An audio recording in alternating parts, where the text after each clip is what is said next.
And that's an endless cycle of God. Everything that God has created, it has a seed to it. So if you open up a watermelon and it don't got no seeds, that's something made by man. But if you open up a watermelon and it has some seeds, that's made by God. So this is how you know what's made by God and what's made by man. Everything made by man is seedless and soulless. And what is created by God has a seed and has a soul.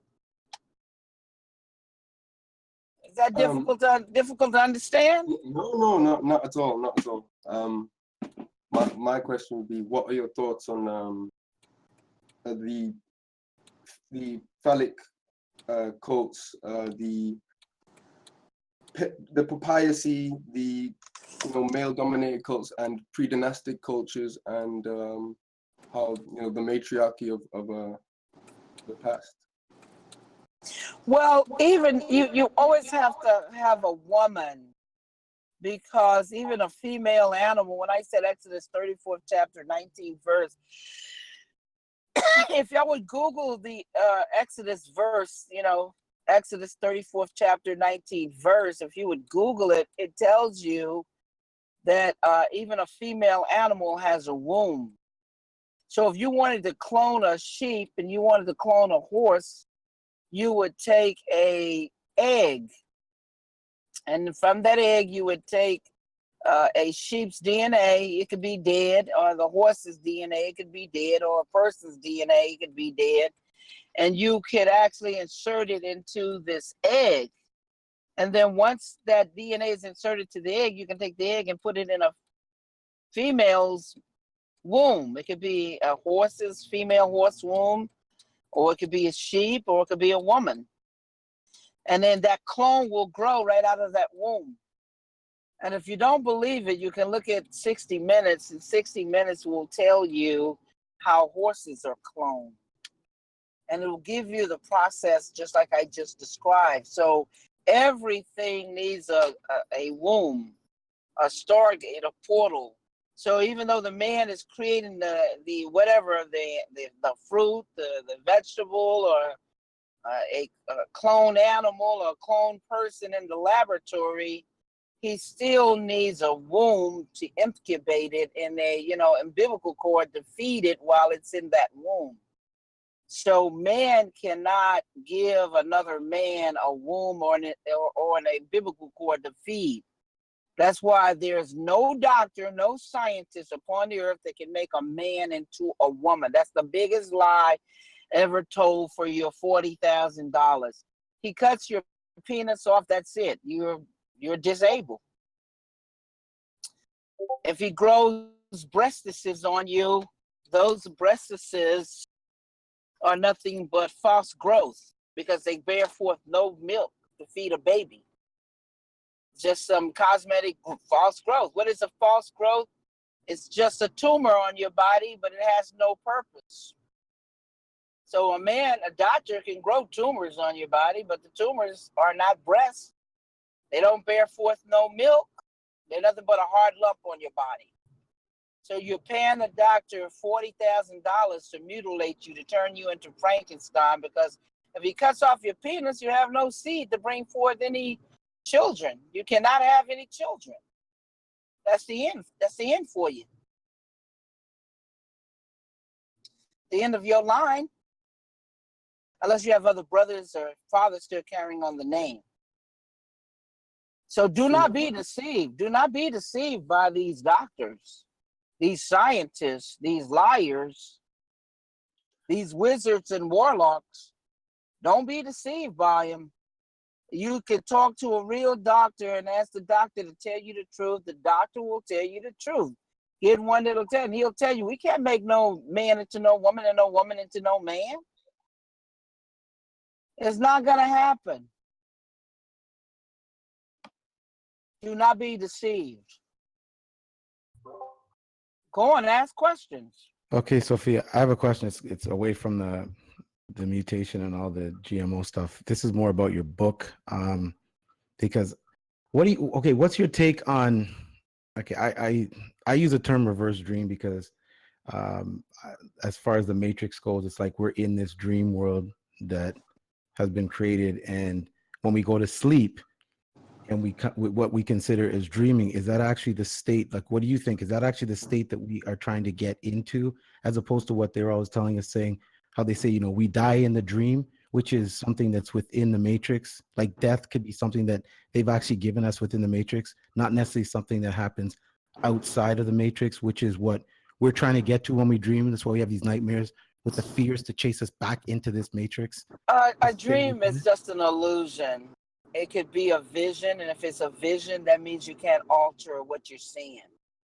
That means that it's going to happen the way you saw it, because you can't alter a vision. You can alter a dream. You can even die in a dream because you're not dying. It's just an illusion. Sometimes we have dreams to tell us to solve problems. It's our brain that's giving us a insight into a solution. We dream for many reasons, but it is because of growth. It is not detrimental to us. But what is your question about the dream? Is the dream real, or is the dream fake? The dream can be real if it's a vision. Well, I'm more equating it to the Matrix, because the Matrix is only telling you that everything you see in this world is not as it really is. Right. That somebody can create an illusion like Hollywood does. When you see the movies, that's creating an illusion. When you see Copperfield or Prince Angel or Houdini or David Bland, what are they doing? The musicians, all they're doing is creating an illusion for you. Right. You know what I'm saying? The illusion, exactly. the illusion is not real. Like, it's just a mass hypnosis. You know that the elephant is still on the stage because you can throw some rats up there and he might stump you. Right. You know that the airplane didn't disappear off of the podium because it's still there. But it's called mind trick. It's just tricking the mind. That's why when you see things with your eyes, you can fool with your eyes, but your subliminal brain, it picks up the subliminal. It will pick up the subliminal messages. Do you understand what I'm saying? Yep. Yeah, so, you can trick the mind, but you can't trick the soul. But that's what musicians do. Like in Hollywood, the Oscar goes to the best liar. Yeah, that's right. The Oscar goes to the best liar, because that liar in that movie has convinced you that he's a killer and he's killed all those people on the screen. He's convinced you that he's a doctor. He's convinced you that he's a lawyer. Come on, he's convinced you of many things. And the greatest ones wins the Oscar because he's creating the greatest deception. And you believe that. You say, wow, his performance was so real. I believed it. Okay, so I guess more the question is, because I know that story that we seen on the screen as far as the Matrix goes isn't necessarily the way you wrote it. So I'm saying, wait, why are you saying that? Have y'all read? Because obviously they most likely they change the way the outcome of the story is, like Zion. Or is that yours? Listen, forget about Zion's. It's just like if you go into right now in a hospital and you kidnap several babies, you're gonna change their names because you're a kidnapper. Or right now, if I go in your yard and steal your car, I'm gonna paint it a different color. If I steal your Nikes or I go and steal your coat.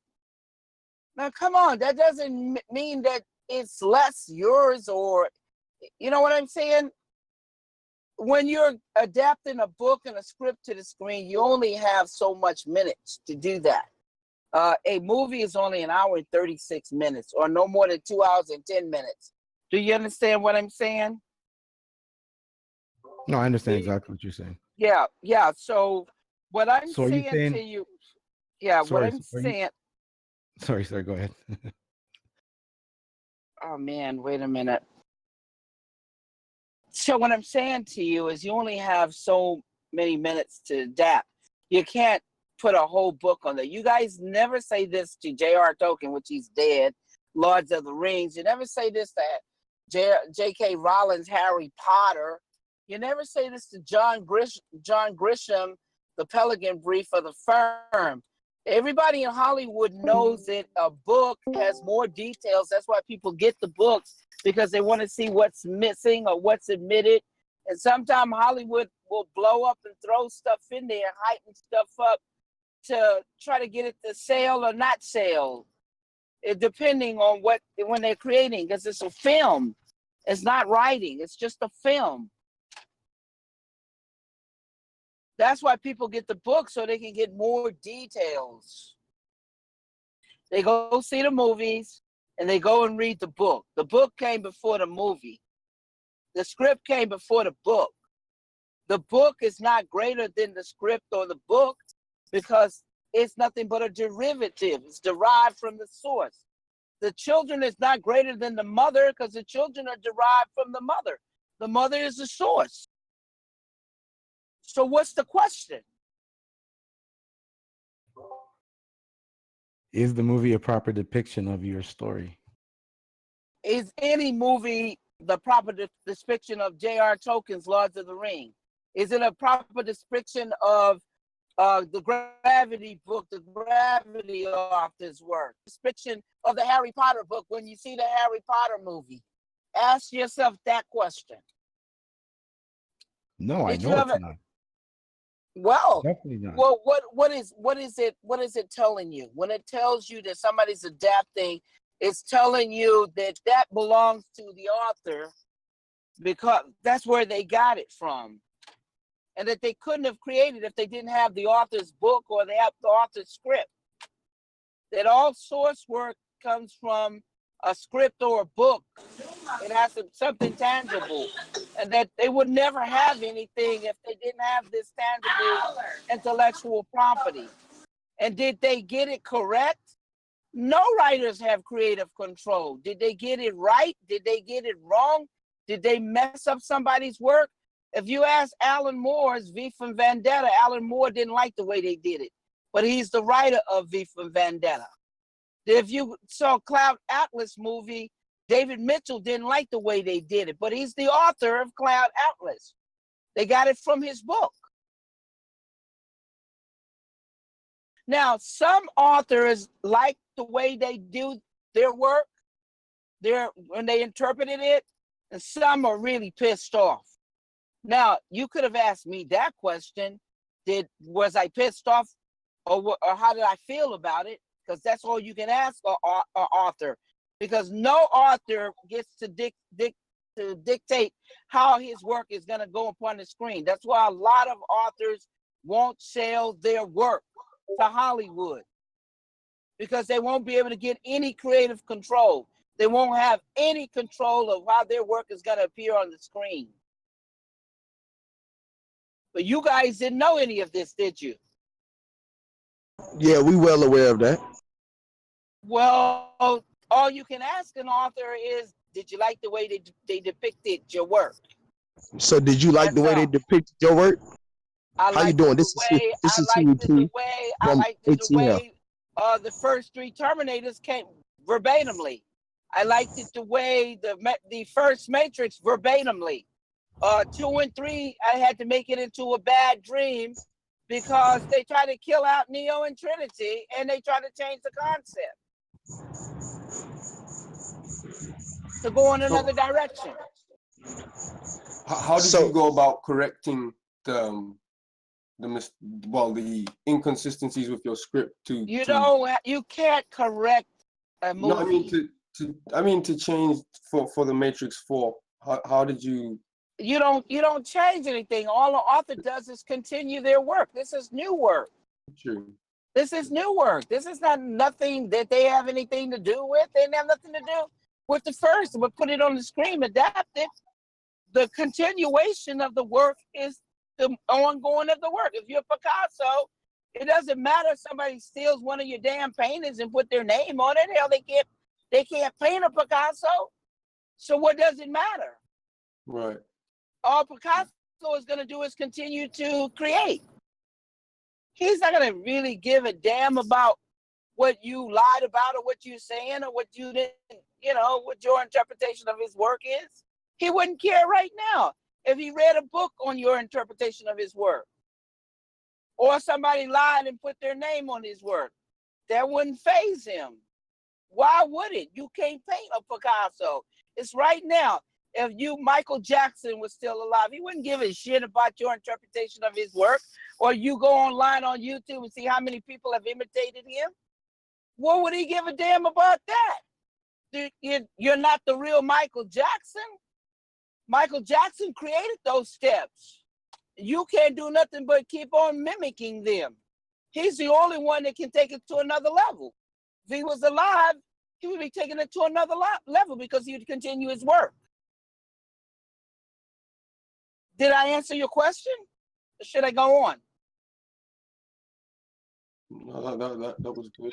I'm loving it. I'm loving it. Well, it's the truth. If Michael was alive right now, he wouldn't give a shit about somebody trying to imitate his work or trying to copy his work or trying to pretend to be him. Whoever you saw imitating Michael Jackson right now, you know it's not the real Michael Jackson and it's bullshit. You don't need anybody to tell you that. You don't even need Michael to tell you that. You can look at Michael's, what he created and what everybody's imitating and know that they're never going to be the real Michael or the real Prince or the real Tupac or the real Whitney Houston. You done heard a lot of singers do Whitney Houston's song, imitate her, but you know it's not Whitney. You know it's not Michael Jackson. You know it's not Prince. Come on. You done seen millions of people get up on the stage and imitate these people, right? And what would Michael be doing if he was alive? He would be continuing his work. His work would be greater than the imitations of his work. All you guys ever see is them imitating my original work. When you look at the Terminator 4 and Genesis, all it is rehash, retrash of the original work. It is not greater. It hasn't gone on to any level. So you already know the answer.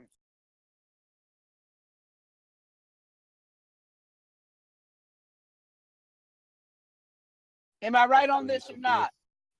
You dead on. You dead on. You ain't missing none of it. So I ask you this. So being that you wrote those scripts so long ago, right? And being that the world is just now like sort of even catching up to your mind frame was at back then. You feel what I'm saying? We're not even there to the level fully to where you was at in the Matrix, basically. You feel what I'm saying? Like, so what do you see the world today and where it is as now? Where you at? Like, what do you see like going on right now? Because it's like you was ahead of your time, living time. I'm still like ahead of my time because if you read Matrix 4, yes, I know that. Yes, you would already know that I'm still a visionary and still already ahead of my time. Yes, I know you are. Yeah. Yes. For years.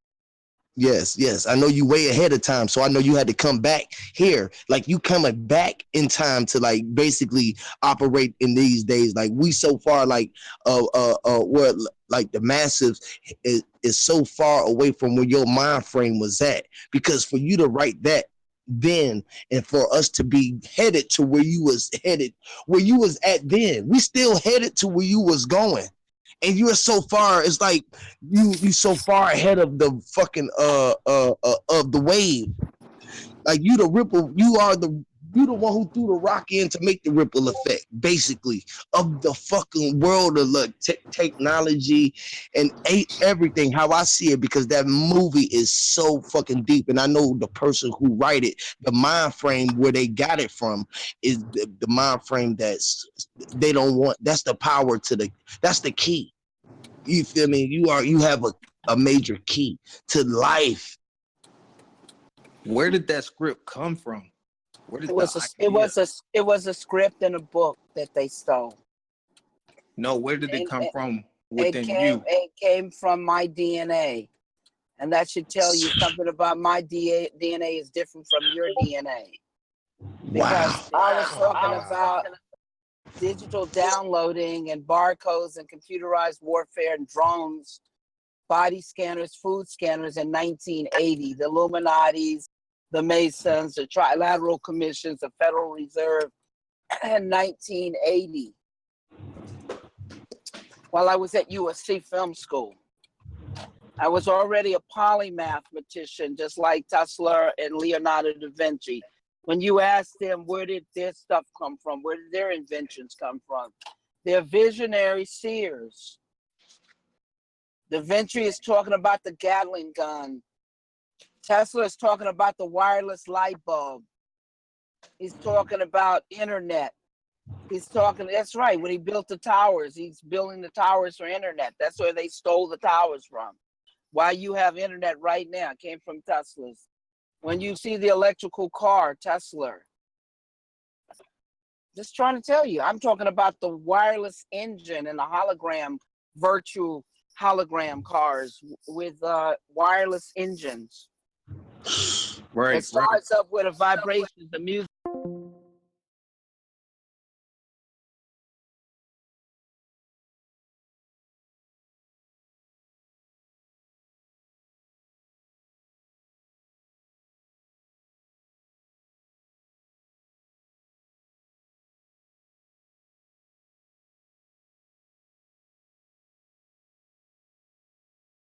So you brought So us Sophia, if I could ask that. you, I try to get inspiration and whatnot when I go to sleep in the dark and dreams. Like, what was your inspiration? How is it that you know what I'm saying? Like, I know you've got different DNA than me. How did you inspire yourself? Like, what part of your life inspired you to go into that aspect?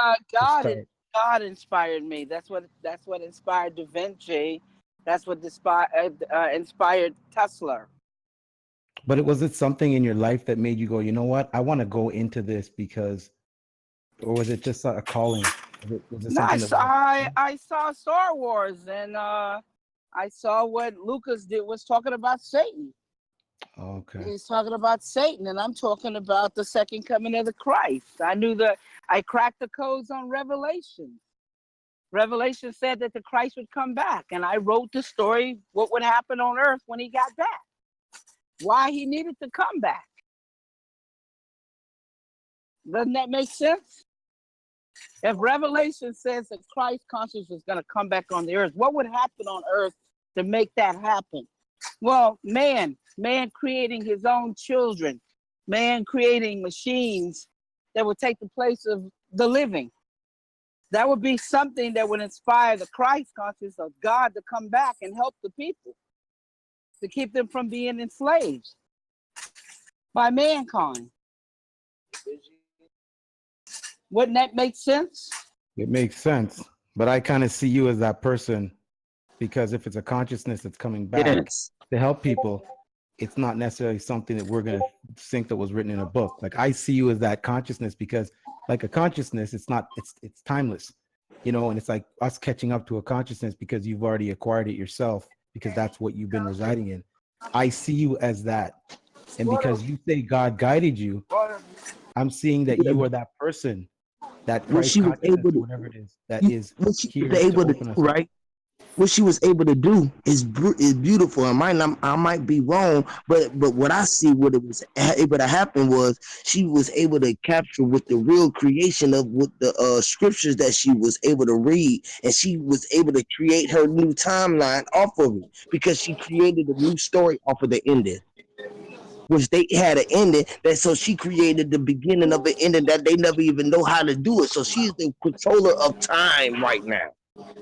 And nobody don't even fucking know it. Through the control of her mind, she is the control of the time right now, because she created the timeline and the script that the world is took accepting of, because she seen the script that they was already on.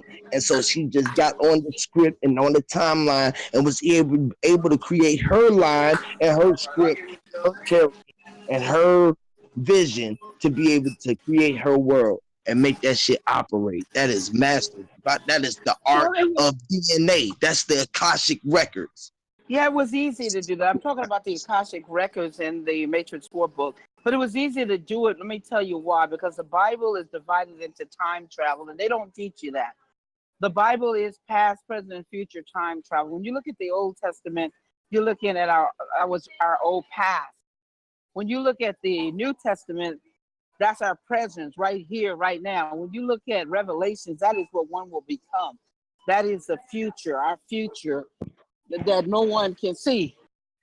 Do you see what Yo, I'm I think talking I'm the about? only one that been saying that. I think I'm the only one that been saying that, but I digress. But I'm with you all the way. I feel you.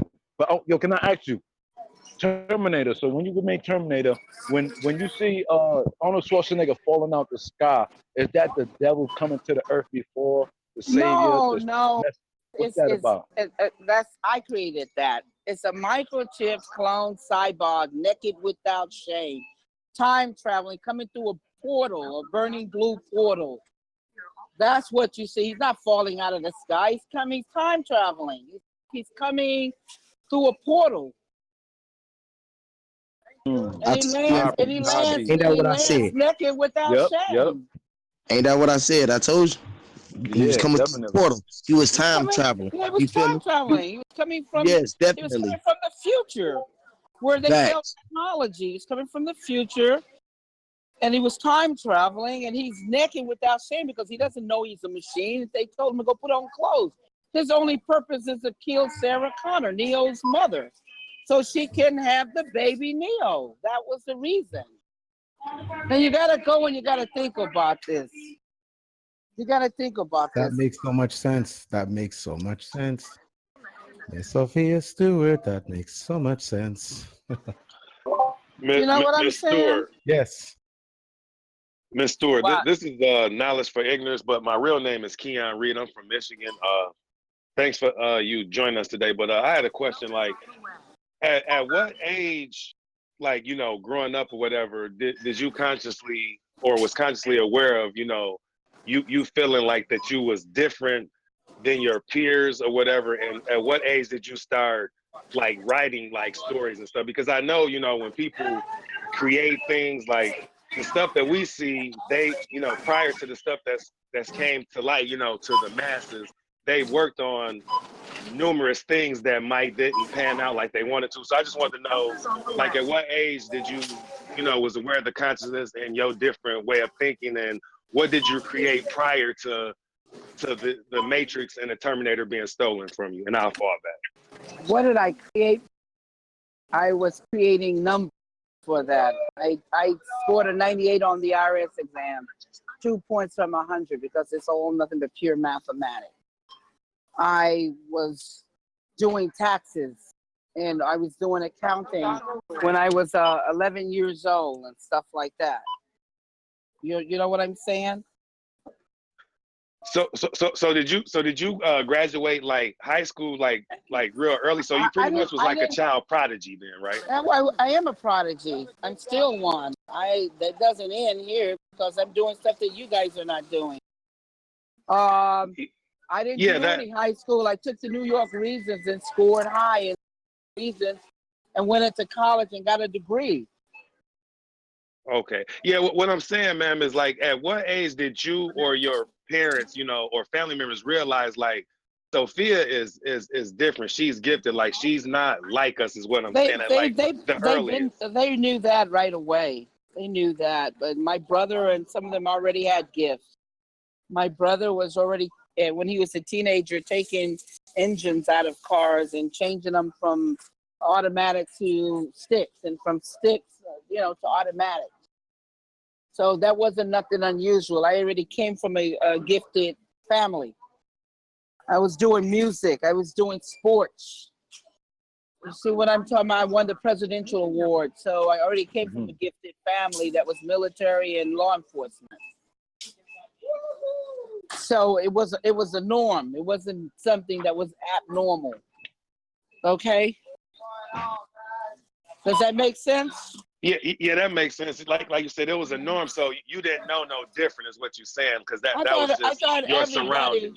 Yeah, I thought everybody was the same. You know, there was no like, hey, you're different. You know, people recognize your gift. They recognize that you're smart, but you know, and they recognize that you should be in another grade. Teachers recognize that. Everybody recognized that. You know, but it wasn't no big deal because I was around kids that were prodigies.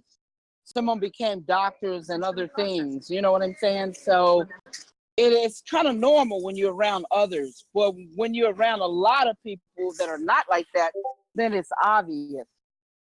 And so I can't say that I lived the obvious life.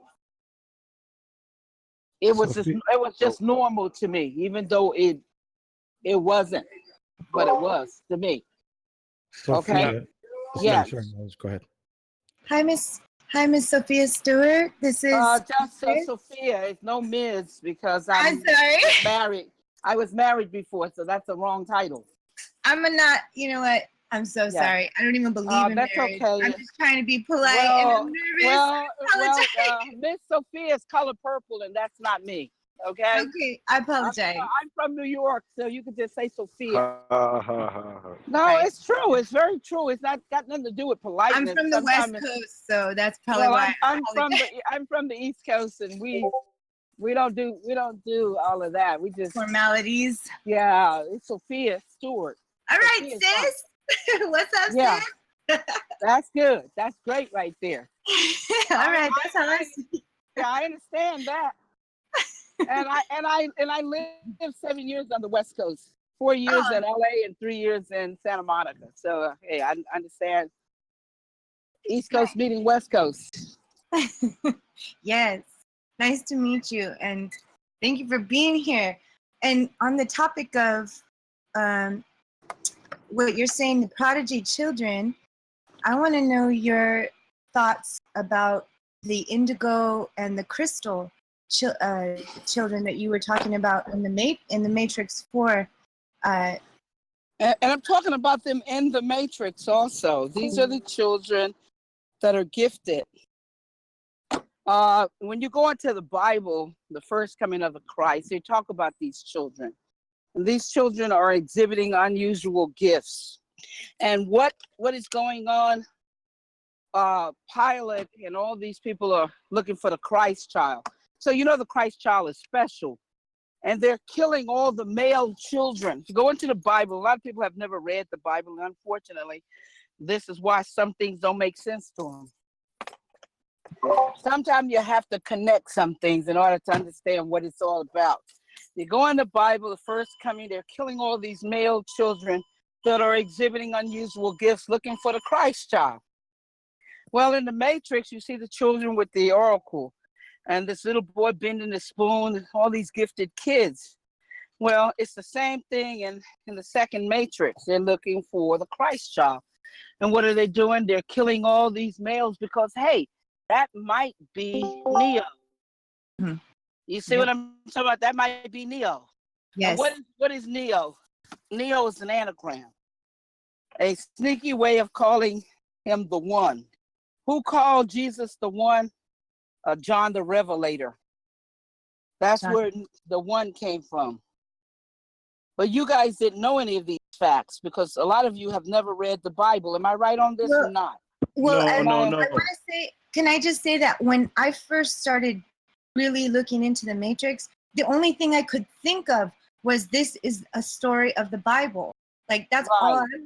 And so I was like, wait a minute, you guys, because we're talking about it. I said, this is the Bible here. And I said, now the Matrix series, just like you said, the second coming, I said, I need to be reading this to my children along with the Bible, you know, it blew my mind. It blew my mind when I. Well, you know why? Because the devils that stole the work from me didn't know where the inspiration of the work came from because they had never read the Bible. In fact, they asked me about the word matrix. They didn't know that the word matrix was a generic word, a 7,000-year-old word that came from the Bible that was talking about the woman's womb. Yes. They had no idea of that. No. Yeah, I'm telling you the truth. And that they had no idea that matrix was in the Bible. and that it was mentioned 5 times in 5 different scriptures, 3 Exodus scriptures and 2 number scriptures. You don't believe it? Look it up right now. Oh, King James's Bible. I am looking at it because that's interesting. I want to show people, you know, especially people who read the Bible a lot. Like my mom is really into the Bible and she reads it a lot. And, you know, I hear a lot about it from her. I've also read the Bible and stuff, but the matrix connection to the Bible is just, it's almost like you can't have one without the other. At least Exactly. Yes. Exactly, because the people, the homosexuals, Andy and Larry H.O.T.C, there's no way in the world they could have wrote the Matrix. If they wrote the Matrix, they wouldn't be saying they turned themselves into women. Come on. They would not be homosexuals. Right. Because Sodom and Gomorrah is in there. Sodomizing and Gundaria is in the Bible. It's called Sodom and Gomorrah.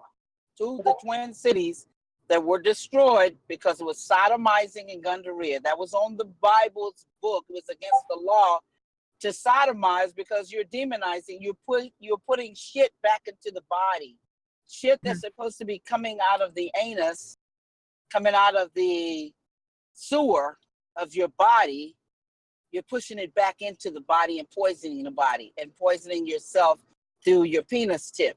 It's going into your bloodstream. This is where AIDS and STDs and E. coli and Ebola comes out, and hepatitis and all these nasty little things, because people get shit on their hands and they put it all into people's food, and this is where all of these diseases come from. And this goes all the way back to Sodom and Gomorrah. You can look at the old movie, 1962, it's in color. Stuart Granger is the star of it.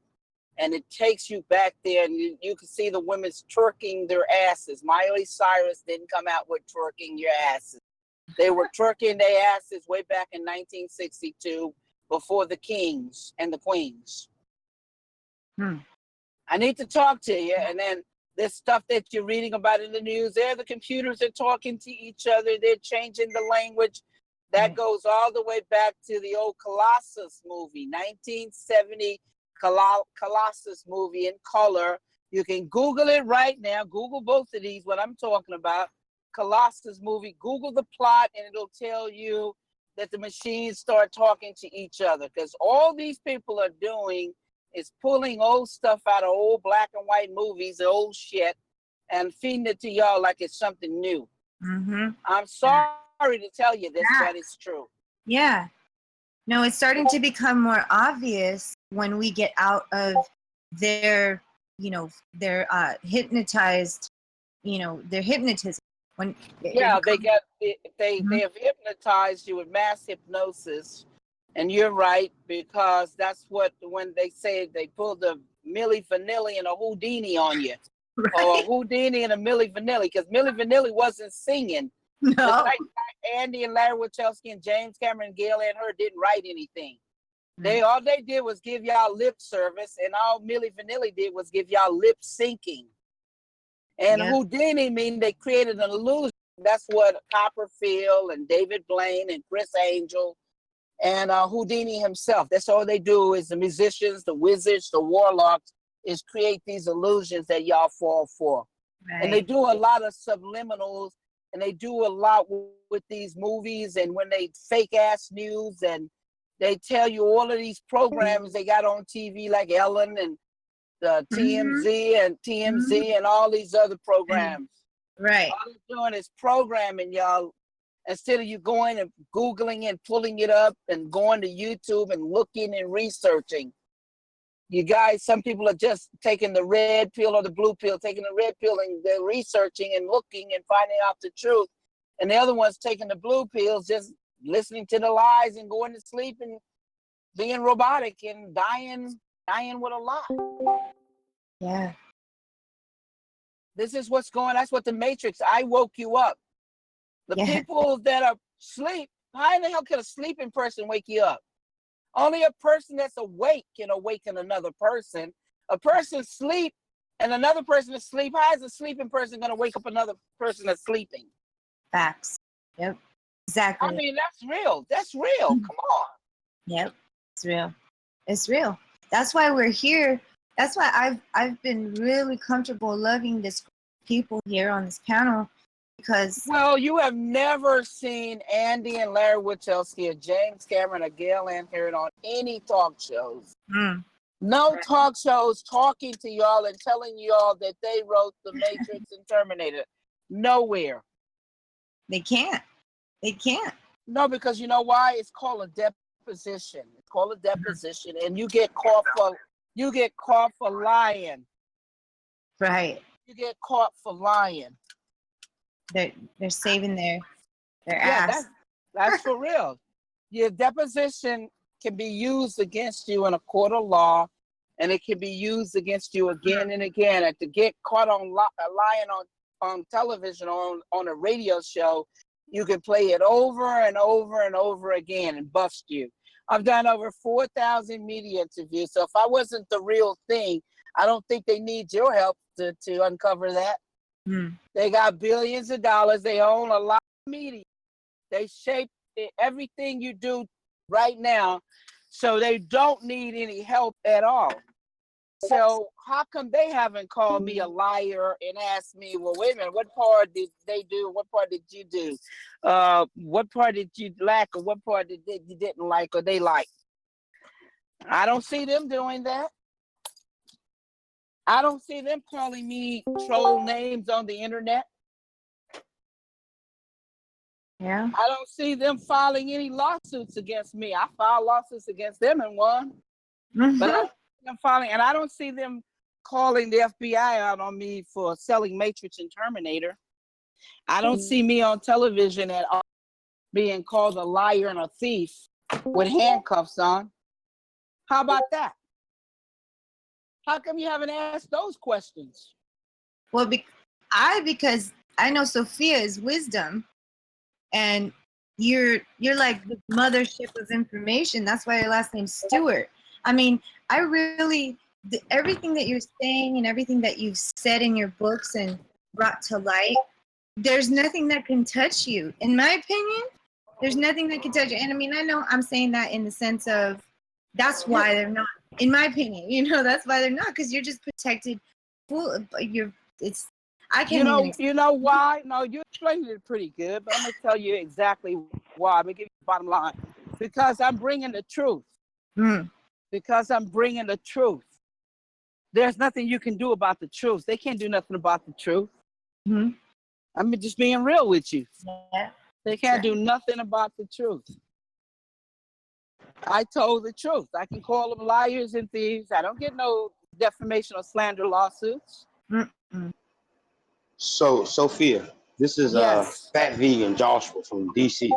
And I Yes. wanted to know, you said that stories came from your DNA. So, was you guided to that, or you just knew to go within from day one to find that? When I'm talking to you, it's a natural gift like Venus and Serena have. You didn't ask Venus and Serena how they got their tennis gift. Hey, they started out early. They had a gift. Their daddy had them playing when they was in elementary. Tiger Woods was playing since he was 3 years old. I was writing since I was Yo, in let the me get some cups, seventh grade beloved. in elementary. I have no single cup. Oh. I was writing since I was in elementary. My first teacher was a college professor that taught at the college level. Okay, and also, when the whole thing went down, did they just take it? How did they end up with your script? That's why I was curious. How did they just end up with your script? I was looking for George Lucas, and that's how they got my script and book. And if you get the Third Eye book, you can read this. You can look at the FBI documents. You can see the letters of access, register, return, receipts. You can see all this if you would read. If you wouldn't get the Third Eye Matrix book, you read it, you wouldn't have to ask those questions. Remember what they said? The whites and the Jews said they can do anything with black people because black people don't read. I guess they must be telling the truth, because I guarantee you their ass know what's in that book. I bet you they got them in their homes. But how many of you got the Matrix fourth book in the third eye. How I many? got it. You know I got it, Sophia. I bought that day one when we started talking. Okay, if you got it, then tell them what's in it. Tell them what's in the book. The truth. It's no, tell them what's in the book. 286 pages. What's in the 286 pages? The story of what happened to you with this whole situation with your script. Like My script everything. in my book. Why do Everything. you keep saying just a script? It's a script in a book that was stolen. Script book, yeah. Sorry, because I'm reading the book now. The script in the book. The script in the book. Everything is in the third eye book. It's 286 pages. It has a script in there. It's the book. It has the letters. It has the FBI documentation. It has the newspaper clipping when they first celebrated me in the news. It has the characters analysis. It has the graphics. It has the logos. It has the red and the blue pill. It has I'll be back. We'll be back. He comes back as 3 different cyborgs. So wait a minute. How come you guys don't know any of these questions? That's right, because you haven't read the book. I didn't say you didn't have the book, but you haven't read the book. Because if you read the book, you would know all of this was in the book. You would know it was 286 pages. You would know that Rolling Stone and Final Call and all the other medias have interviewed me and their opinions are in the book. I bet you didn't know that, right? Come on, let's be honest. Let's be truthful. No, I didn't. Yeah, I have not read the book, but I really need to read this book and feel called to reading the book. Sean started reading first 63 pages of the Matrix 4 to us. Yeah, the Matrix 4 is the continuation of the Matrix. In other words, the continuation of the work. If you want more Matrix, you would go out and get the Matrix 4 book. If you want to know the history, you would get out the Third Eye Matrix book. Okay. The Third Eye Matrix book. And it'll tell you the beginning, how everything began, how it was stolen, who stole it, what FBI agents came, what executives did it. Wow. James Cameron. I'm in the Wall Street Journal asking for his arrest because the government did not protect my copyrights. I was violated. Right. My work was copyrighted. The government allows, they don't protect my copyrights, they're not protecting yours. They try to make it look like it was an issue, some other issue going on. But there was no other issue going on. They failed to protect my copyrights. Everybody in the foreign country knew this except for the dumb Americans. Dumb Americans did not get it. No, I'm being real. Yep. This is true. I hear you. I believe this is true. Yeah. They still haven't gotten it. You can tell by the questions y'all are asking that Americans still have not gotten it. And I'm not being real. Speaking of America, in the first several pages that he was reading, he mentioned the Garden of Zion and also Hebrew.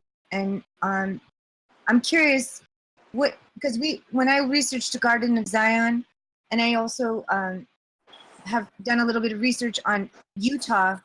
I'm wondering if that's what you're talking about. Is it Utah? I am talking about Utah. That's absolutely correct. I live over there in Utah. I'm so excited. Yeah, everything you've been saying is hitting a point. I must admit. Oh, this is great because I wrote down some questions and I wanted you to get to that subject so I can just wow, that's blowing my mind because that says so much. So what if it? Well, let me begin to tell you. Yes. They've lied to all of you. There are no African Americans. There are no race. African American is a nationality that can be anybody. There are a lot of Jews, a lot of whites, a lot of Dutch, a lot of Syrians, a lot of Arabs born in Africa. And guess what? They're African Americans. How about that? That's right. So African American is not a race. It's not a skin color. It was created to separate and divide you from what belongs to you here in America. Mm-hmm. Right now, if you go to Africa, you can't even get in if they say they don't want you there. You'd have to take your ass back to America because that's where you were born. Right. I know some white African Americans. In fact, I'm kin to them. That's right. So They're so white. They're white. so would you say I want to know your opinion on Judah, the tribe of Judah being actually Utah. Is that Well, what does that sound like to you? we want to go back to the Bible. Hmm. They're nothing but tribes. Right, right. And the trait of the tribes tell you what tribe you come from. And when you go do ancestors.com, all they can tell you is the segment that your ancestors came from. That's your DNA. Hmm. So some of your ancestors might have came from Scotland. Some of them might have came from Portugal. Some might come from the Congo. Some might have came from Portugal, or some from France. Or that's all they can tell you. Right. Yeah, exactly.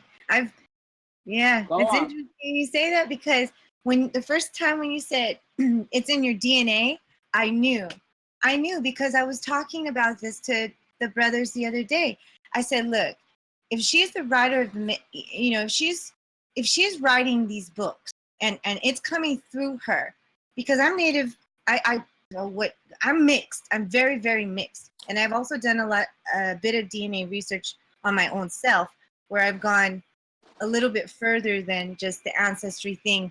It's interesting stuff because it has led me to the creation story and this exactly what you're saying, Utah, the tribes, and all this stuff. So I said, she must be, her DNA, that said it enough for me, because you answered the question for me. It's in your DNA. It's in all of our DNA. It's just recognizing it. And you recognized it way before anybody, could even fathom it. And so it's just fascinating to me that how wow, I just feel so connected even more to what I've been studying, because I've been studying about the Hebrew, Utah, Judah, the Garden of Zion, Old World America, Jerusalem, America actually being older than they're telling us, in everything being backwards, or not backwards, but told in reverse. That is backwards. That is told Backwards. reverse. It's backwards. Yeah. So that really, yeah, go on. blowing my mind. No, my mind is blown, because there have been several researchers, that have put some material together and shown the proofs of what you're saying, what you're talking about on I don't even know what to call it, because some people will call it the Aborigine, the Aboriginal. Some people call it the Native Americans or the American Indians. Well, what they don't understand is that people of color was around the entire world. Right. You didn't have to go to Africa to still know people of color. You could just went up north. There's like Sojourner Truth and Harriet Tubman was bringing them back from the south to the north, because they had been kidnapped and their names was changed. That's what the Toby and the Kuti Kente thing was all about. When somebody kidnapped you, they change your name. Right. If you came from Africa, they wouldn't have to change your name. If they went all the way to Africa and got you, they wouldn't have to change. If they stole you from up north, or they stole you from a neighboring country, they would have to change your name because they're kidnapping. That's what that was all about. And they told this lie because if they tell a lie to you, you don't know the truth. You can destroy any man that you can lie to him and he doesn't know his history. You can enslave any man. Yeah. So, wow, I went thinking, okay, when you were talking, going back to like the GMO human, or yes, for lack of a better term, humans. They're not what they call GMOs, but I guess some of them are genetically modified organisms. Organisms, right? Yeah, because they're living organisms.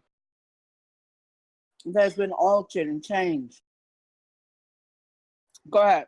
So do you think that oh gosh, how do I even answer this ask this question? There's so many questions in one question. Because I was talking about, well, think for a moment. Yeah. If a doctor go into an egg and he changes the gender of a baby, that's what you call gender bending, because you're altering something, you're playing God. Right. And you're creating Frankenstein. This is what the Frankenstein monster was all about. And how do we know that that hasn't been done to us? Well, I mean, you feel it obviously in your DNA. It has been done to some people. Uh-huh. Some people are hybrids here. That it goes all the way back into mythology when you saw the Minotaur. When you go to ancient Kemet and you see a horse head or a Anubis, a jackal's head on a body. When you see a bull's head on a man. When you see wings on a horse, Pegasus. When you see snakes on a woman's head, Medusa. You know, I'm just telling you, it's been going on for a long time, hybrid, giants. Okay. It's been going on for years. So they're obvious. You can go into the Bible and read about it. Yeah, no, I'm familiar with all that stuff. It's just, I'm wondering if they're able to disguise it, you know, enough where you do look like a human, but you are a hybrid. Or you're a clone. Or you're a clone, right?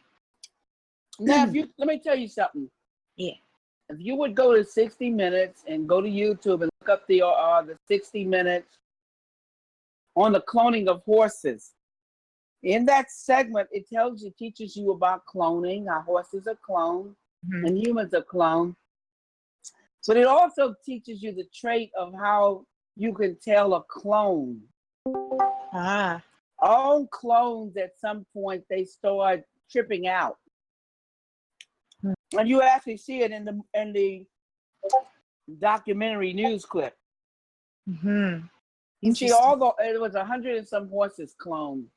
Then after a while, all the horses, they're clones, they look in the same direction, or they move their heads in the same direction because they're in unison. They're not individuals. They don't have seeds. They have the same DNA structure. So that's what clones are. Right. Clones don't have any individuality. So they start mimicking. They start wilding. Go on YouTube right now and look at Eminem, the rapper, when he starts zoning out. Look at that guy Roker, Al Roker, when he's zoning out. They're clones. They are. I've seen footage of people pointing these things out and how the glitches, it's like they glitch or something. Yeah, but that's cool. I call it zoning out because they start mimicking. They go into a mimicking stage. If you would go to 60 Minutes and look on YouTube at the cloning of horses, you can really understand because they explain how what clones do. Because they have no individuality. Zoning out or mimicking or glitching is what they do. Wow. Living people don't do that. Living people don't do that. Okay. Obvious. I mean, that's obvious enough. It's just. So you're saying they're not living? They're not. Well, they're living tissues. Like GMO is a genetically organism. Organism is a living tissue, but it has no soul, no individuality to it, no seed. No independent thought. Do you understand? Oh yeah. It's a copy of something. Listen, it's a copy of something. It's a copy of something. Original means individuality. Copying means mimicking, because you're a copy. You're not the original.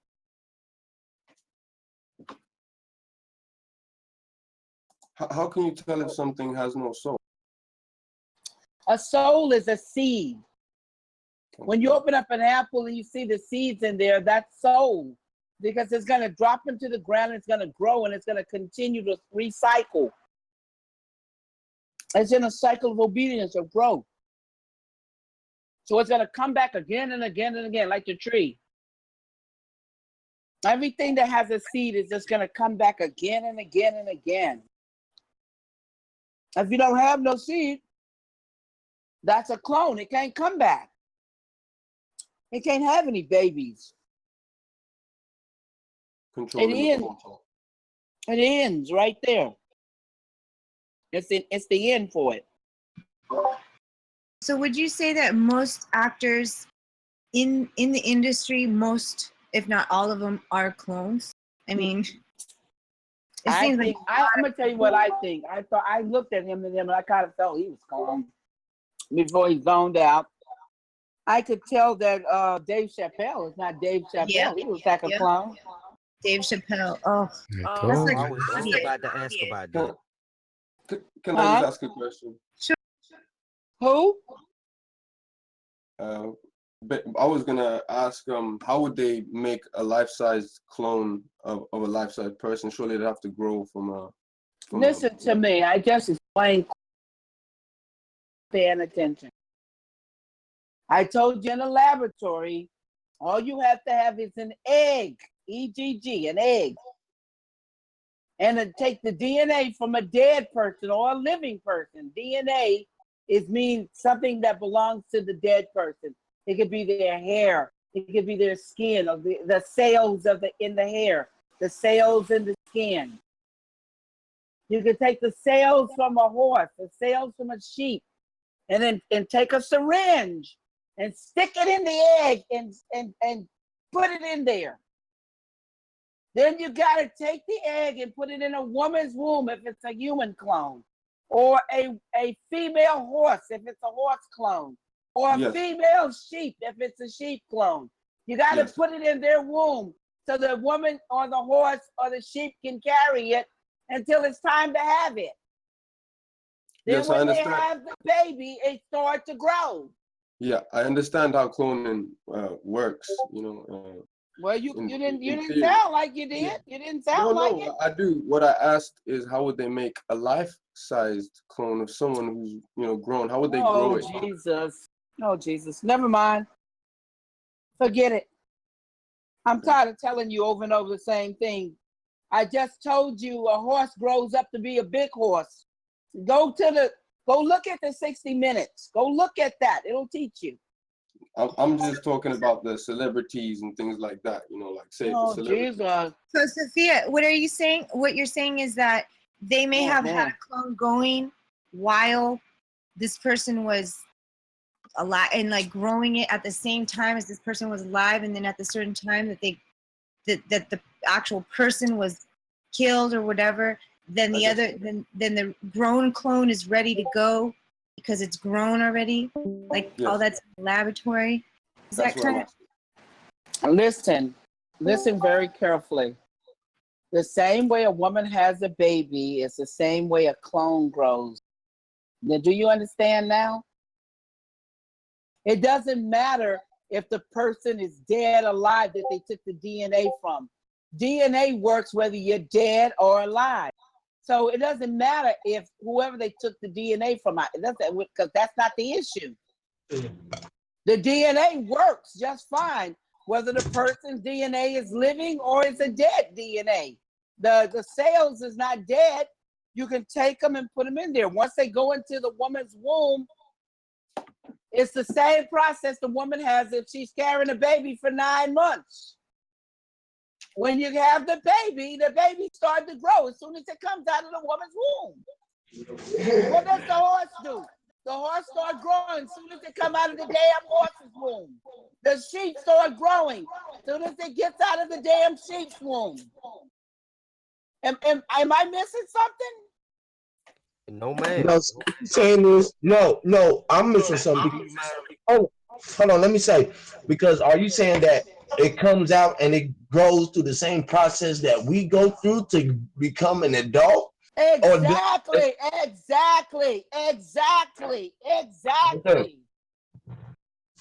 Okay. Great. And if you don't believe it, go look at the 60 Minutes on the horse. The horse is a baby coming out of the horse's womb. And it grows into a full-size ass horse to be entered into the race. No, Sophia, we never said we don't believe it. I was just asking, you know, exactly what they tried to clarify. That's all I was asking. Listen, I know what you're asking, but what I'm trying to tell you is something you don't want to believe. Because you keep asking the same damn question. I keep giving you the same answer. Why should I believe something when I can, you know, learn to know it, or, you know? Well, if you would go and look at what I told you, you would get a better understanding. No, I understand that, but I just wanted to understand your perception of it. Do you know what I'm saying? Jesus. Excuse me. Jesus. I'm done. I'm done. Go ahead. Sophia, I got a question. My perception, God. I had a question. I don't know if you mind if I butt in real quick. Please butt in. I hope you're more intelligent. Please butt in. Yes, ma'am. My perception. But first off, it's a pleasure to meet that's you. the whole point. That's the whole point. We want to get your perception, you know. Oh, Jesus. Are you kidding me? No, I'm not kidding you. Are you kidding me? My perception. My perception. Did I fucking invent cloning? No. Well, then I don't have perception. If I didn't invent cloning, I don't have a perception. Hell, I'm telling you the process of cloning. Yeah, butt in, please. Yeah, butt in, please. I had a question, but it's cool.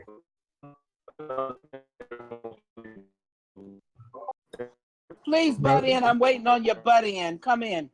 Brother, you're robot. Yes, I got a question for you. You're roboting, bro. Come back in and maybe come out again. Hey, well, while he getting right, I'm gonna ask my question. This Quentin, calling from South Carolina, 803 area. Well, you know what I'm saying? I've been researching it for a while with the cloning and the underground facilities and everything. And it's like, What was your question, bro? Something old, new you were saying? Hold on. Quentin was talking. Sean. If y'all can hear Quentin, y'all can hear me, right? Yeah. Yeah, everybody can hear you. You good? We can hear you. My perception. Okay, well, what I was gonna ask, Miss Sophia, I was gonna ask, do you think there's like a higher race, like, you know, inside the earth?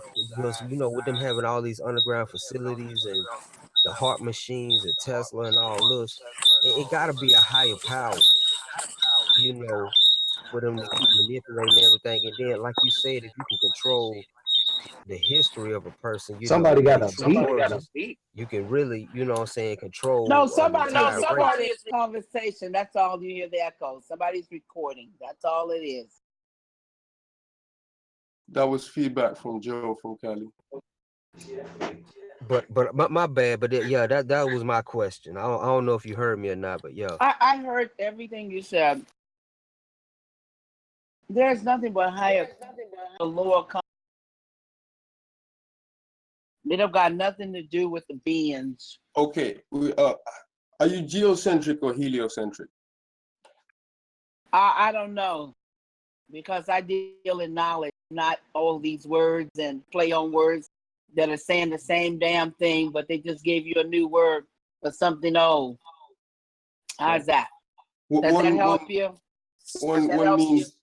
One means that, you know, the Earth is the center of the universe, and one is that the sun is the center of the solar system. Well, it doesn't matter. When you die, it's the same whatever it's proven to be or not proven to be. It doesn't matter right now. What matters is how you live and what you do before you leave here. If you're going to gain knowledge, gain knowledge that's going to help others. Wouldn't you say it's important, because it is gaining knowledge about the world that you live in, and it is, in a sense, if you don't know, Yeah, one but way or the other how where we does live, body? then if we don't know one way or How another does where it we live, does it build a house for somebody? Does yeah, it it give them might build any a house food? inside of them. Does it build no listen, does it build a house for somebody? Does it plant any food for anybody? Yeah, Does it people get $52 million of the people's money for telling us certain things about it. They teaching our kids in the school certain things about it. So well it's all important you need to do which one is or not. learn all you need to do is learn that people are deceivers. And you don't have to go Exactly. that That's the route. point of it. You don't have to go that route. What route? The route of deception. Yeah, that's what the question was pertaining for, to see what route did you see it about? Did you see it upon the way that they taught us, or do you see it in another way? Well, they've been lying to you for years now. You say to us like then like you're not a part Listen, of the day. I'm teaching right now. So I'm speaking in the universal language. Okay. Yeah, because we are very aware of it. We're not part of the day. We're very well aware of all of the dates that you're sending out there. So I'm just wanting you to say when you separating us from the Wait a day. minute, I'm not separating you. Okay, cool. If you don't know what the universal language is and speaking, and that when you're speaking to an audience, that's the rhetoric you use. It has got nothing to do with personalities or getting personal. Because Yeah, it's I not don't get personal. personal. It's not about you. It's not about me. Yeah, it's not. You're It's not about it. asking. I'm just learning. I'm just really just asking the question, really, basically. You know what I'm saying? I'm just saying that I'm aware of what you're saying, so that I'm not a part of the day. I just wanted to make that known. You know what I'm saying? So I'm aware of where you're Well, coming you don't have to make that a part of the day because that's not. It's no contest here. It's not you going up against somebody else right now. You're not competing with anybody right now. I don't see anybody on stage competing against Someone else you. that they have.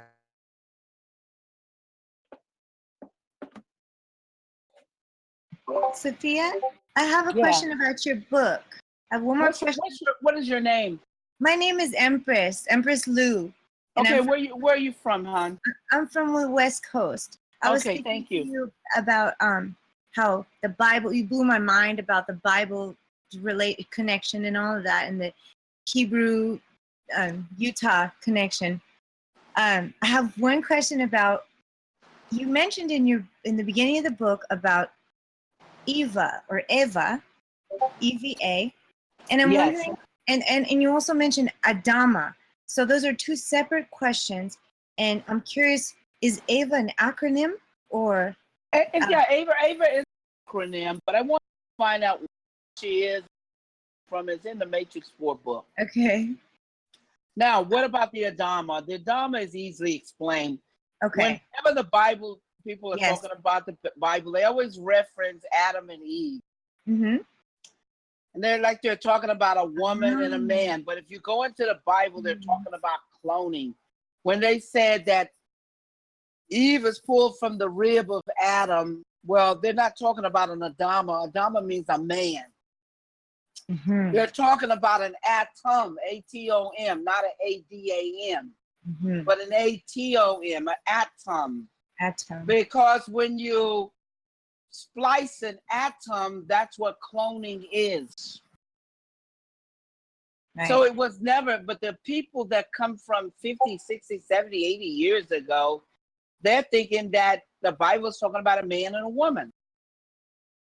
But that's called the Adama.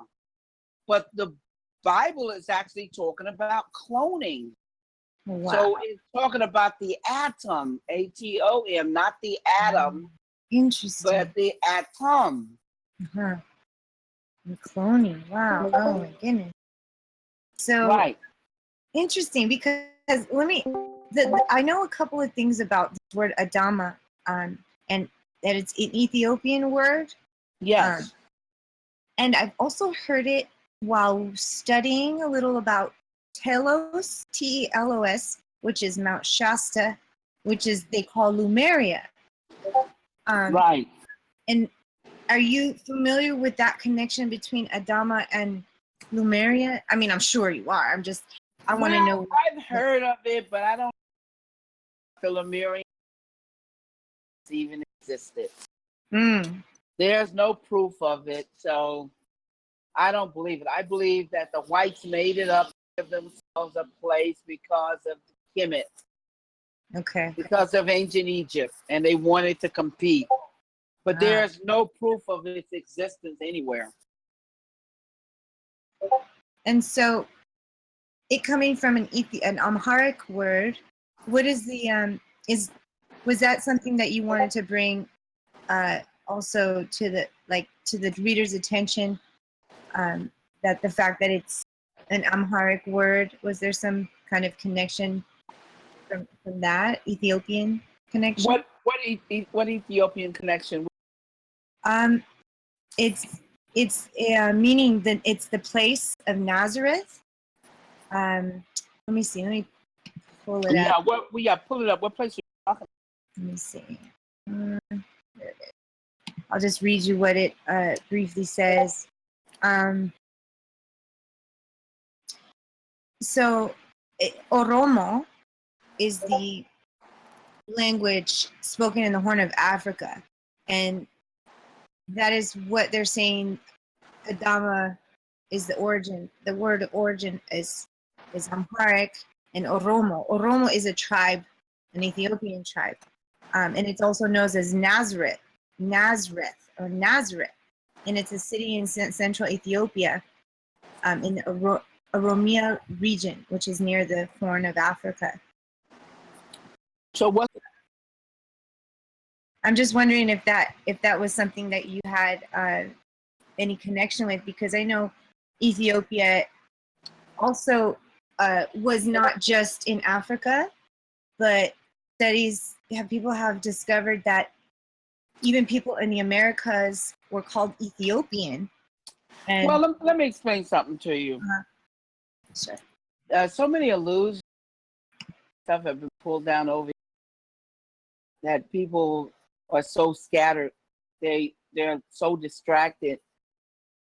There is no Africa. Africa is a white man's name. Right. It's all been landmass. And the pyramids and the mounds are right over here in America. They're all over. It was not just in Africa, or what they call the cradle of civilization. They were all over. Many cradles. Yeah. So who knows? Kemet might be right here in America, the Garden of Eden, right here in America. Boom, facts. That's And, what I've been saying. And they lied to you and told you it was over there where the Egyptian pyramids were. Mm-hmm. Or are. Right. Because people will lie to you to get you away from the most valuable land. Because if something was more valuable, they wouldn't be pointing it out to you. A person that knows of something more valuable would keep it hidden and keep it to himself. They wouldn't be giving it away. Right. Why are they telling you to leave? And everybody around the world is trying to get into America. Why are all these people trying to kill and hustle to get themselves into America if everything outside of America is greater? Exactly. That's what makes me think this is the old world than what they're telling us the new world was discovered. I got a question, Miss Sophia. This is Brandon. Exactly. Yeah, go ahead. This Brandon, Florida. So is it safe to say that nothing is really where they say it is? Like, it's just like, everything is illusion, but it's really on us to try to find out truth. Like, you know what I mean? Like, even though it's agreed upon by the masses that this is what it is, but it's kind of safe to say that nothing really is what it is. I would say fears. I always say that. Nothing is as it appears to be. I think you should always seek and search for truth. Not listen to me. Listen to no one. Find out the truth on your own. And once you find it out, nobody can lie to you. And everyone should try to find out the truth, not go what they're reading, all the stuff that they're reading, or believing all the stuff they're believing. But go out there and seek it and look for it, research, study on your own, wake up. Yes, ma'am. And I'm at work right now, so I'm just chiming in. So I don't know if this question has been asked or not. But what is this reality we living in? Is this because it's out there that this is a hologram world we living in, and the real world is hidden behind this world. They're trying to keep our minds or our consciousness from elevating where we were no longer really like, I guess, try to stay in this vessel, but the real body, which lies beyond this world. Have you heard about that or known about that? All I matter. What matters? Boom. And you have to have a body. And when that body is gone, there is no death. I know that much. And when that body, that transportation you're using to get here is gone, you have to leave here. So why don't you concentrate on why you're here and what you're supposed to be doing? Forget about everything else, because it really doesn't matter at the end of the day. Right. Your transportation is how you got here. And when you leave from here is when that transportation is destroyed or it's gone. So the real me is just my consciousness dwelling in a vessel. That's right. God's children are 3D. The first 11 weeks, you're nothing but blood, water, and spirit, the astral body. This is introduced in the Matrix. Yes, it is. Yes, ma'am. I remember. That's right. At the first virtue image. At the 12th week, that's when the soul attaches to the physical body. The body starts to grow, and then when a doctor performs an abortion, he's killing a living soul. That's why no doctors want to perform an abortion at 12 weeks. At 11 weeks is nothing but a period. It's the same thing that a woman has in her body when she's getting ready to have a baby. It builds up and gets ready for that life. Then when she's not going to have that life, it sheds out. It's called her period. She gets rid of the waste and the blood, and the astral body goes back to the plane, waiting for an opportunity for a physical body. Then when a woman is pregnant, he hovers around her. That astral body hovers around that woman. And then at the 12th week, the energy is the soul, is the energy, the vibration. It attaches to the physical body. The physical body takes 9 months or 36 weeks to grow. So it'll come right out of the body and it'll come into the earth. That's why at the 10th month, the umbilical cord starts to disappear, because the mother doesn't need to eat from the dirt of the earth. Because what she's doing, she's eating from the dirt of the earth to form the body, the transportation. Wow. What does she eat from the dirt of the earth? She eats the fruits and the vegetables and the animals. And all this comes from the dirt of the earth. Okay. And it comes through the umbilical cord and it feeds the baby, but we're like little fish. For 9 months, we're like fish. We have gills. We breathe in the water. Yes, that's ma'am. why 90% of our body is water.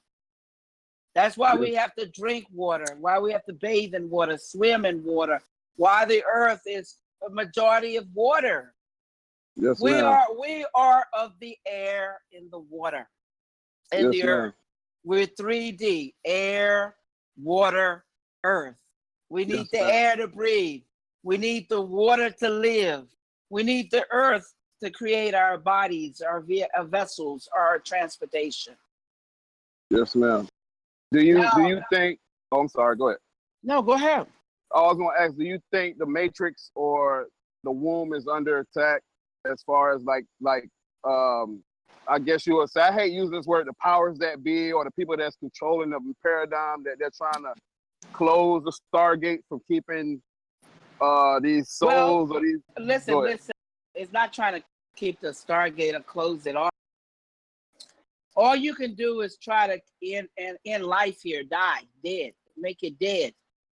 Because the moment somebody is being born, someone is dying. The moment someone is dying, somebody's being born. It's a continuation, a cycle of life.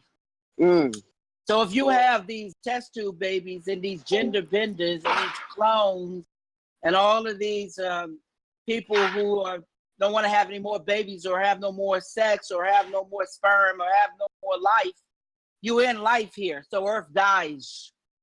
This dimension dies. Wow. So I would say, so what we're experiencing now is the precursor of what the Terminator and eventually what the Matrix led into, as far as like the machines growing babies.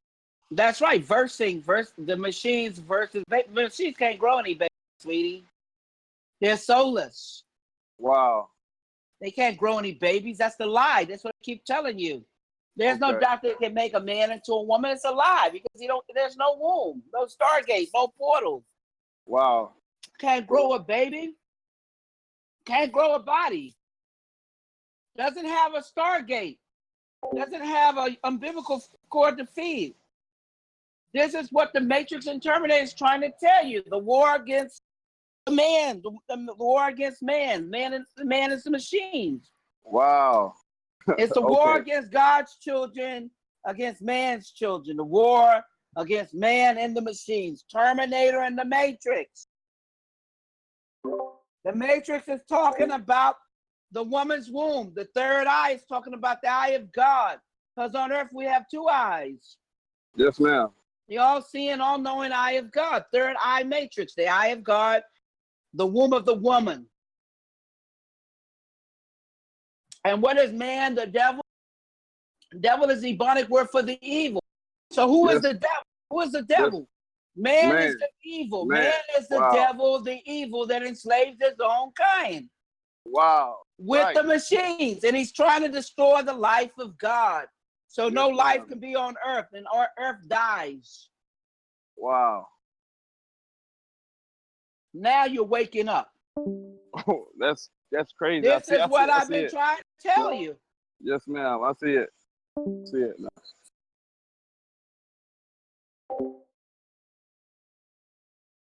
This is what I've been trying to wake the world up to. It's subtle. It's almost like if you're not paying attention to it, you won't think it's happening. And I'm not talking about from my perception, but like when you look at the world, the state of the world, the state of people, like they don't even see it. So it's like it's moving fast, but moving slow at the same time, kind of. That's right.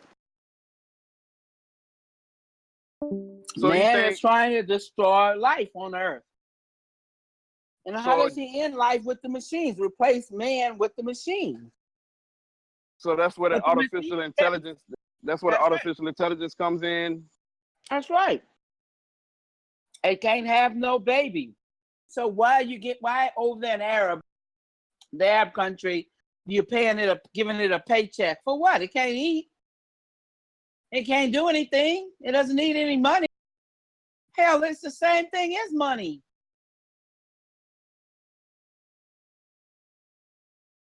An innate object. That's all it is, seedless and soulless. Okay, and I think I watched one of your last, I don't know, maybe like last year, you did a conference, but you were speaking about as far as what the future may hold, as far as like what we're going to experience it with the holograms, technology, and you could be in your car and they'll know if you're doing this and doing that. Can you expound on that for us? People that in the future, the driving license will be a universal card. When you go to the airport to keep fraud from going on, they are putting in scanners now. That's why iPhone is starting it. That now your iPhone won't work unless it has your facial recognition. Wow. They tried it with first they started with the fingers, and somebody could cut your finger off. Then they tried it with the eye scan, and then somebody could cut your eye out, remember? Yes, ma'am. Now they're doing the whole scan of the face, the bone structure, everything, the DNA. So when you go to the airport, that'll be your passport, facial recognition. Yes, ma'am. And you know what's funny? Terminator 2 talks about the chip. You know what I mean? In Terminator 2, and then to me, that same chip that they showed in Terminator 2, based off that, that story, is the same chip that's in all the debit cards and credit cards. They got that If you read the Third Eye book, I'm talking about the microchip. Yes, ma'am. I'm talking about the digital download, that the barcodes. They did that. The scanners, they got it from me. Yes, ma'am. Yes, ma'am. If you go to my book, you'll see. The books have the copyrights, 1980, 81, 83, and 84. Terminator came out October the 26th, 84. Matrix came out March the 31st, 1999. My Yes, book ma'am. and my script was already copyrighted before the movies even heard of it. Even the drone, and I'm telling my brothers and sisters, even the aspect of drone that came out, that was, you was already talking about that before they even started making drones now. I know. I'm talking about it in Matrix, E4, the continuation is greater. I'm talking about the world, how your world's going to look in 20 years, 15 years. The new world that's coming. Yes, ma'am. It's in Matrix 4. Miss The Sophia, virtual this penal is. system. Yeah, go ahead. I'm sorry, this is Keon from Michigan again. I wanted to ask, with you and Brandon was just building on about the life and death aspect. Would there be any correlation, and with that, like? Will there be a correlation? You turn into like present, a computer. do you feel that we should be laid to rest without being inside a casket? Is the casket dividing us from going back to the natural earth? You know what I'm saying, and replenishing? What is your take on that aspect of us being, buried in caskets? Do you feel we should be buried in caskets? Listen. The natives used to bury their deads up in the air. Do you know why the natives used to bury their deads up in the air? Did you know why? I just asked you a question. Do you know why the natives buried their dead up in the air? I think he timed out. I think he timed out, Miss Sophia. Oh, wow. Well, let me answer this question. The natives buried their dead up in the air. And why do they do this? Because they know the wind and the dust, their body is going to decay and turn back into dust, and the wind is going to blow it back. Is everybody there? I can't hear anything. And the wind is going to blow it back into the earth where it came from. So why do you need to be in a box? It doesn't make any sense. What happens is, when you open up the box, all it is just about a bunch of dirt in there. Did you hear what I said? Did you catch that knowledge? No. I'm sorry. You was breaking up. I didn't quite hear it. Can you say it again? If it wouldn't be a problem, thank you. You saying dirt as in dirt in the box, the casket, right? I said the natives buried their head up in the air because that's what a body does. It rots and it turns back into dirt, and the wind blows it back into the earth where it came from. Because the mother ate from the dirt. In the casket, all you're doing is burying a body in a box. And when you open up the box after 20 or 30 years, there's nothing but a bunch of dirt in there. Right. You don't need to bury nothing in a box. You can put it back into the ground where it came from, like they used to do back in the cowboy days. Because all it did was turn back into dirt from where it came from. Oh, okay, yeah. So once again, they pretty much even the clothes rot back into dirt. Dang. Go ahead. Right. So once again, with everything in this paradigm, they at least are trying to be a middleman in between us and the creator, you know what I'm saying, everything that the buying the box, they make money off of it. That's all they was doing. Go research it. All they trying to do is make money off of you. That's it. Money. Everything ridiculous has something to do with making money. It don't got nothing to do with morals and principles or anything else. It's just there to make money. They tell you a certain thing so they can get your money. That's all shit. That's all it is. If you know the truth, that's going to turn back to dirt. Why do you need a box? It's going to turn right back into the dirt where it came from. Everything is about that disconnection, though. That's why the story is so crazy how you put it. Because when you look back, how they disconnect us. I mean, you just put it so clearly though, like, you know. And I was how old in '99? I was like in 20s still, so I really still didn't get it. You know, like I didn't even peep the acronym NEO being the one until about like 3 years ago. Not Wow. acronym, but you know what you call it, the when you No, put it's the letters around, anagram. an Yeah. anagram. Anagram means it's flipped backwards. NEOONE. Yep. I ain't even peep it till a few years ago. Of course, I seen when they said the one, but you know, and then they made a Jet Li movie, the one. And Yeah, because they tripped one before. When they heard about it from the Matrix, the third eye, Matrix, they got it out of my book. It came out of the Bible. And John the Revelator called Jesus the one. They thought, well, this is so cool. Everything that they just hearing for the first time is so cool to them because they ain't never heard of it before. Go on. No, I was just saying, like, so when they say there's no God but one, it's not that this mean that it's one God, but they actually mean like one as like a noun, like an adjective or something. No, there is nothing but one God. There is only one. There can only be one. And let me explain to you what one God means. And I'm not talking about the many gods that people worship and all of this stuff. Let's get away from all of that. I'm talking about where God tells you the universal truth. He tells you the universal truth that there can only be one, and that's good. That's right, good, G-O-O-D. And all evil was taking this good energy and flipping it backwards. That's what evil was. L-I-V-E going forward, E-V-I-L going backwards. But it's the same damn word. It's an anagram going backwards.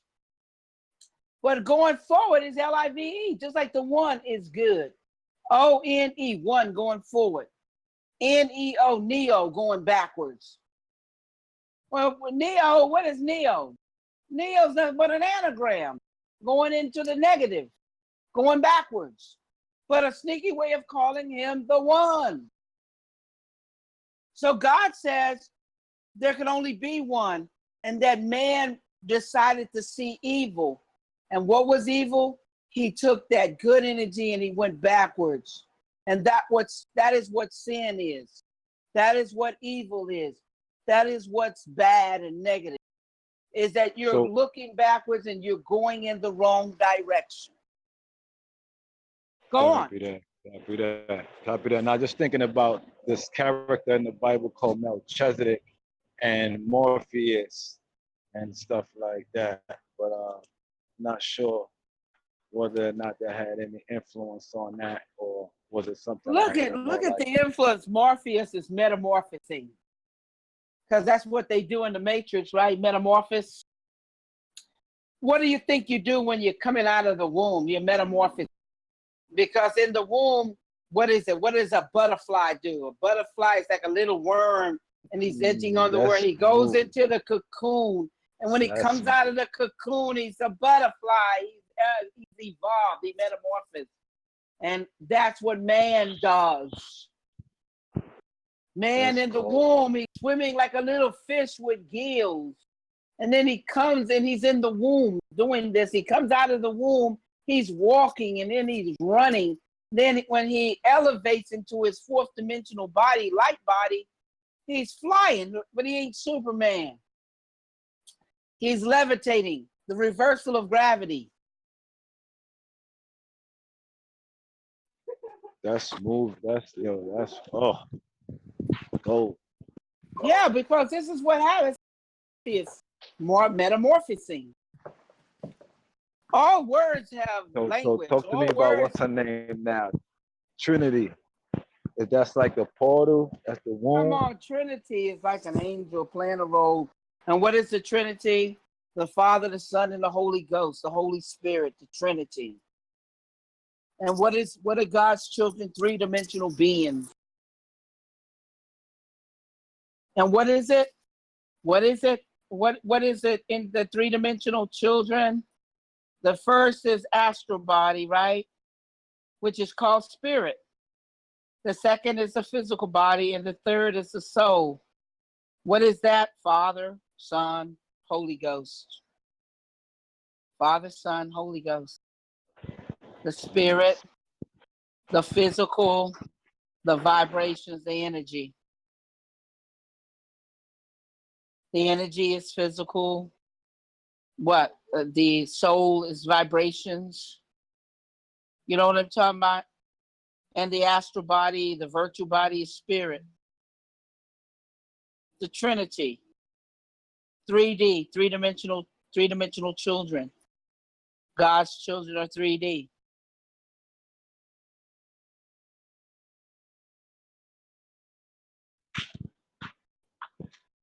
And I saw someone had posted a picture of Sarah earlier, and the Terminator was determined to find Sarah.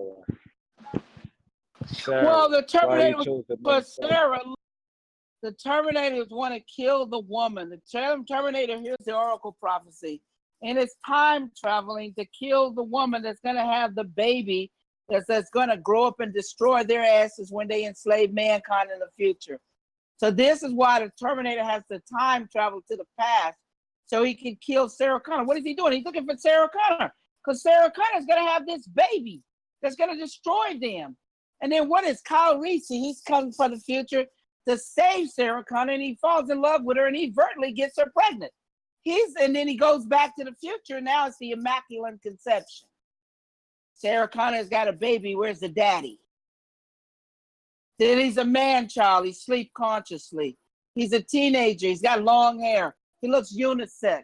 Because I hit him out on paper because they're looking for all these indigos and crystal children to try to kill the Christ child. Because this child is going to destroy them when he reaches the age of 30 years of age. That's when the rebellion or the reloaded and the revolution starts. And Morpheus, John the Baptist character, come and nurture him and teach him the way how to fight and take him to the oracle for the prophecy. It's all self-explanatory. And you want to give this to some people, Jews and whites that have never read the Bible and don't believe in the Christ, Jews that don't believe in the Christ, and they don't read the Bible. They don't know nothing about this story. This story was hidden in mathematics, quantum physics, calculus, sacred ancient geometry, and it's black superheroes saving the world, and the white guys, the agents, are the bad guys. And the white man super movies, super science fiction movies, the white man is saving the world.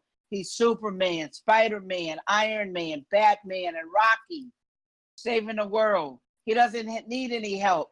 He is the super ego white man saving the world, and everybody else is bad. Learn, and you want to take the Matrix and Terminator away from me? I don't think so. You get your first black superhero. Read the newspaper, the Los Angeles Sentinels. Go back into the archives and read the story on Sophia Stewart. Get the Third Eye book and read the newspaper clipping, and then go look it up.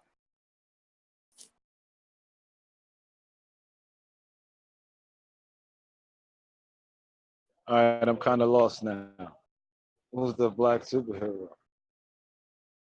In the Matrix, the black people, superheroes saving the world, and the white guys are the agents, the bad guys. Okay.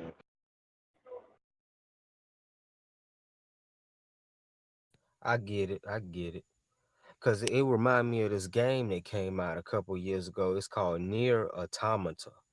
It came out I think like last year or whatnot. But it was basically talking about what you talking about, like the inhumanity, the machines taking over. But in the game, humanity took refuge on the moon, and they sent androids down to battle the machines. But the androids were like human, machine hybrid mix or whatnot. They all want to And copy off. They all want to copy off the Matrix. That's all they're doing, trying to copy and create stories after the Matrix. But the reason Matrix is so real and Terminator is because Matrix and Terminator is cracking the codes of revelations, and coming. It's me speaking and writing about truth. What's really going to happen in the future with man versus the machines. Yes, and see, I they mean, send it ain't it to like us in happening right now games and too though? movies. Like basically, like say my mom died. My mom is not alive right now. So I feel like they done tried to kill my mom with the GMO foods, and they did. And I'm one of these kids that was gonna kill them. You know what I mean? Maybe not by myself, but through my words, like you with your words and your actions, and by spreading the words. Like you're not here to support what they're doing. Like at one point in my life, I saw myself being a top athlete, right? Like some of the guys that's on here, right? But what I see in top athletes is that they have to sell out and like promote something like say Sprite or Big Macs, and they not eating that, they not drinking that. But the kids growing up trying to make it to where they at, breaking their bones, eating it and drinking this dumb shit, and you know basically you living a lie. So I'm wondering if my life went a different course, so I wouldn't have to promote that, so I could let people know, like, man, if you weren't even trying to make it to them levels, you can't even put that dumb shit in your body. You know what I'm saying? Or else you're gonna have a broken system. You know what I mean? So, kind of get what I'm saying, or I sound like I'm crazy. No, I get what you're saying. I get what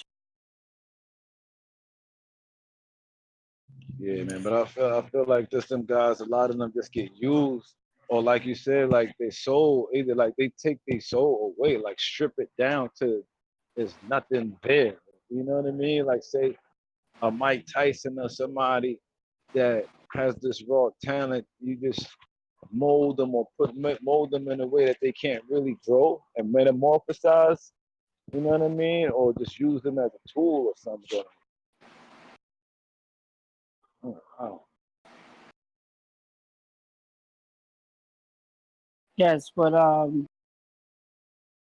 told people what's going on. This is the Matrix Terminator. People did not give you the Matrix Terminator. That's why you haven't seen anything for 15 years except for my books. The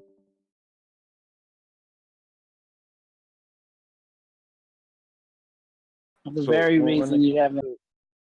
when it comes to this world and what we see now with Trump being president and this U.S. and this cryptocurrency and basically like you said, things that you put out years ago is being revealed now. Like what do you see us like happening over the course of the next 10, 20 years with Well, in relation it's to all in the Matrix 4 book. You have to get the book and read it. It's right there in the Matrix 4 book, what's getting ready to happen. And it's real. Sophia, have you thought of a comic book adaptation to your book? I thought about comic books back in 1980. That's how people got to steal my work, copyrighted work in the first place, because I was already way ahead. So what do artists like you supposed to do to protect themselves today? You do the same thing over and over. You got the receipt to your Nikes, but that didn't stop them from stealing it, did it? And you got the deed to the house, and that didn't stop some bankers from stealing your mom's house, did it? And you got the title to the car, but that didn't stop the car thieves from stealing your car, did it? Nope. Well, then there is no protection against theft. There's no protection against death. If somebody wants to kill you, they can just come up and kill you, unless God says it ain't gonna happen. And God has set a time on you from birth to death, and He said it's not gonna happen. Then that's it. You can't do anything against what people do. But let's understand this: they pay for what they do. Whatever they do, they pay for it. You ain't gonna pay for it. And you can't reap off of something bad happening to somebody. You can't reap off. I don't care if you are a criminal and they lie to you. They tell you to go out there and rob a bank and you can get away with it, because you won't be able to get away with it. You won't be able to reap off of it, okay? That's the biggest lie that was ever told to get you to do something.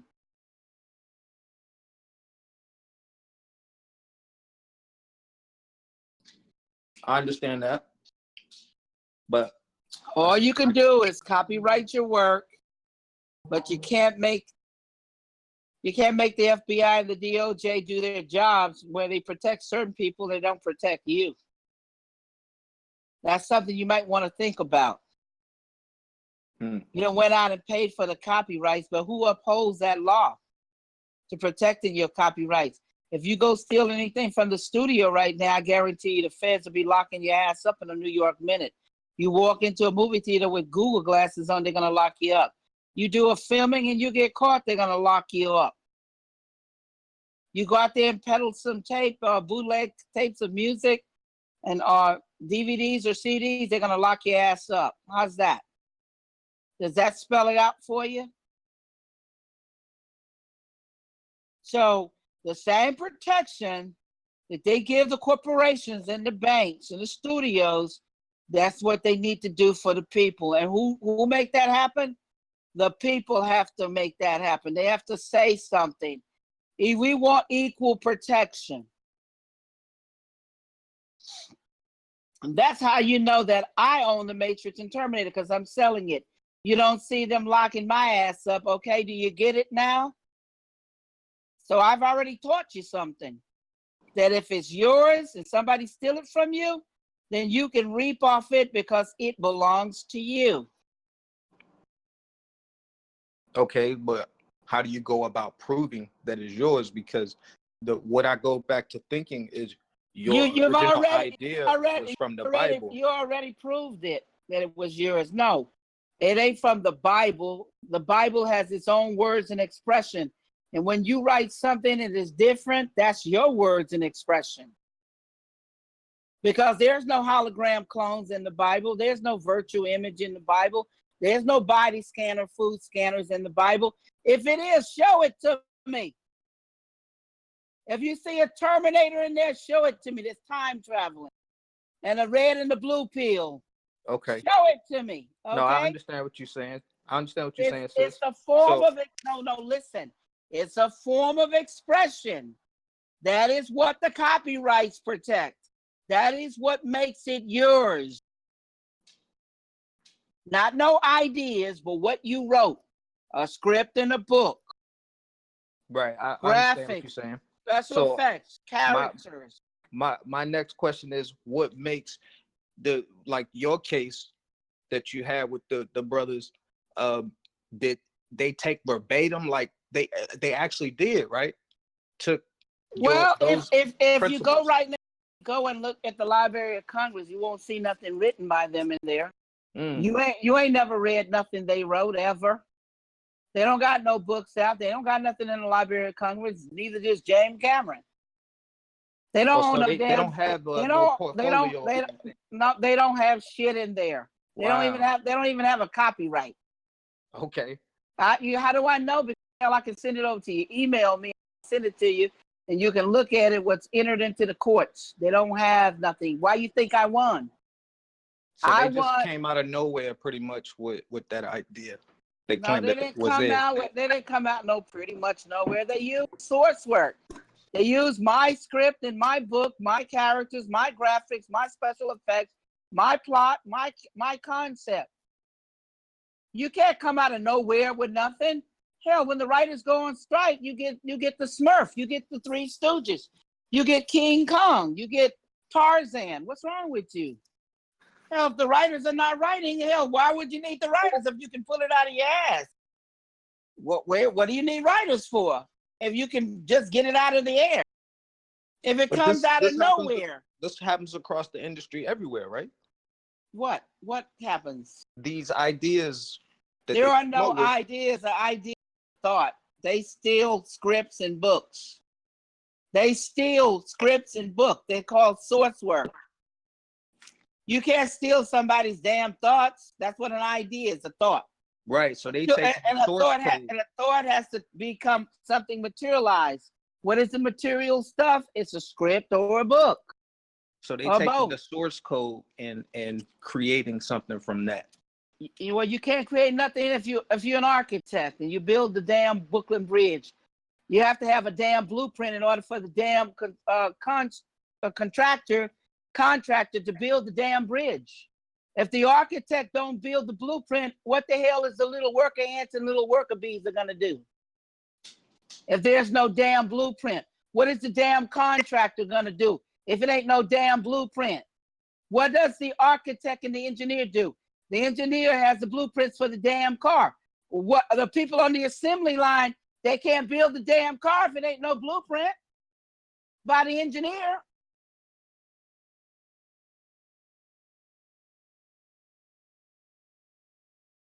So inevitably, they took the source code, and the source code was pretty much your script. But your script was like the machine code language, which was the Bible. That's where your inspiration came from. Hey, let me tell you something. Why don't you go and tell the fucking architect that built the Brooklyn Bridge that shit and see what he tells you? And why don't you go tell the engineers that created the damn car you're driving? Go tell him that, okay, and see what the hell he tells you. And why don't you go tell John Grisham that bullshit and see what he tells you? I'm serious. Go tell him that. I would love to hear you. I'm not following you, sis. I'm not following you. I would know. Hey, you're never gonna follow because you don't understand what I just told you. I just told you something really deep. I told you that the architect is the creator of that building that you see downtown that you're looking at. It wasn't the contractor and the little worker ants and the little worker bees, okay? They didn't build the building. They just came in and brought the material and followed the blueprints. The assembly line over there, if you're in Detroit and they making cars, a GM or Dodge or Chrysler, those little worker ants and little worker bees, they're following a blueprint to put your car that you're driving right now together. But they're not the creator of your car, okay? That's what a movie is. When you see a movie, it's people with the cameras and the mics and the casting of, these are little worker ants and little worker bees. But if they don't follow, the director don't follow the script, then you won't have a film, okay?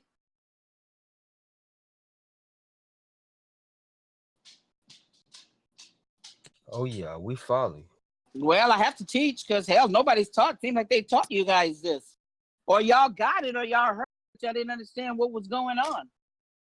Something is missing somewhere. Because that's why they said that this architect, this guy built the Taj Mahal. They don't say the little damn worker ants and bees that got up on there and start putting it together built it. Go Google it real quick and see what they say was the architect that built the Taj Mahal or the one that built the Eiffel Tower. That's a good one. No. What about the one that built the Statue of Liberty? Was it the contractors that built it, or was it the architect that created it? Go in there and Google it and see what they say.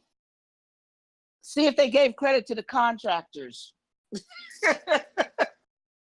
I'm cracking up laughing. Yeah, no, you're right. You talking real talk though. You talking real talk. Real talk. Cause I mean, like I do electrical work for a living or whatnot, you know what I'm saying? I make lights and you absolutely right. It all start with the blueprint. Without the blueprint, hey, we don't know, you know what I'm saying, which You light ain't we got working on nothing. what. That's right. You won't have Exactly. nothing. Every inventor, you go to the trademark office right now, every inventor who has ever created a chair, who has ever created a fan, a light bulb, or whatever, they got their little bitty example of their work in the blueprint. And they got a working model, because they have to put a working model in there at the trademark office to show people how it looked and how it worked. And then manufacturers and companies come and they start mass producing from the blueprint and from the model. And that's called the script in the book. Okay? And the Bible was your inspiration to your script, correct? The Bible, God was my inspiration. G-O-D, So God the was Bible my is inspiration. the word of God, right? I didn't say the Bible was my inspiration. I said God was my inspiration. Now, you want to use your words or do you want my words?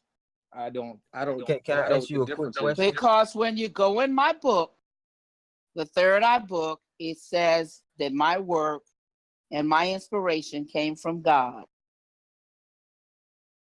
And Is your work not in words? Go look and see what I'm saying in my book. Is your work not written in words? My work is done in numbers. Every letter stands for a number. A is for 1, F is for 5. There are no words. Words are nothing but symbols that stands for numbers. The whole universal language of the whole world is mathematics. You have a birth certificate. You have a driving license. You have a license plate. You have a home address. You have a driving license. Everything is nothing but numbers. Everywhere you look is nothing but numbers. The Bible's written in numbers as well. Well, that's what I just said. But you said about words. You just brought up words. Not everybody looks at words as numbers. Says words are used by witches and warlocks. They're called spells. That's why they whip your ass in school if you didn't know your spelling, and they didn't want your ass to learn math because they knew if you learned some math, you were going to be a creator. They didn't want you to be a creator. They wanted to lull you with words, and words are nothing but spells, and they wanted to put your ass in spells so they can put your ass to sleep, because that's what spelling does. It puts your ass to sleep. That's what words do. Okay. But numbers, you create with numbers. And if you know math and you know law and you know the Bible is nothing but mathematics. The Bible is nothing but math. Wait, stop. The penal codes is created from the Bible. The penal codes is nothing but math. Go into the Bible is nothing but math. Look at the numbers, 34, 19. All of its numbers. What do you think Anthony Robbins, Carnegie, what's his name? Dale Carnegie, Napoleon Hill, Vincent Peale, all of these people, the rich man and the poor man, they got their books based off the Bible. Understood. And where did you the Bible said something come from? earlier about Neo. Where did the Bible come from? Wait, let me finish. Hold up. Where did the Bible come from? Because I bet you none of you know. Bet you not one of you, with all the study and all the reading and all the education and intelligence, you can't tell me where the hell the Bible came from. I bet you not one of you know. Well, it's not a battle of the wits, sister. No, it ain't got no doing with no battle of the wits. It came from the Jews. Oh, Jesus. Well, you show it. My mama said that to me all the time, too. Well, let me tell you, your mama don't know something. And let me tell you what she don't know. The Bible comes from ancient Kemet, based on the book of the living and the book of the dead. That's where it comes from. The baby Jesus is the baby Horus. Mother Mary is Isis. And if you don't believe it, go Google it and go back and look at it in the hieroglyphics. That's where the Bible comes from. Now, man that came in and added their little shit and taken away their little shit and put their little shit, and it tells you in there what is going to happen to them for adding and subtracting and deduction. And it did not come from the Jews, didn't come from the Arabs. Hell, there wasn't no Jews and no Arabs and no Greeks, none of that. It was nothing but tribes. There are no races. It's a lie and illusion they created for you to separate and divide you, to keep you distracted from the truth. Can I ask you a quick question then? You can ask me anything. Right on. So which came first? Did Serapis come first, or did Osiris and Isis story come first? It doesn't matter about the story. All you need to know is the right eye and the left eye. That's where it all came from. The Amun-Ra and the Horus. It was all about the right eye and the left eye. And that was telling you the way energy flows. If you open up your car right now, the hood of your car is one battery propelling your car. There's only one energy. If you look at the post, it has a negative post and it has a positive post. That tells you how energy flows. And if the energy is flowing positive, your car is driving well. And when it flows negative, your car is breaking down. It might be even burning up. That's why you can't stick the two together, because of the way the energy flows. The negative and the positive charge. You said something earlier about Neo going backwards and how it, is one. What's your idea on imaginary numbers and how we use them today in like our feedback and prediction systems? There is nothing but 9 numbers. The alpha is the 1. And everything begins again on the 1.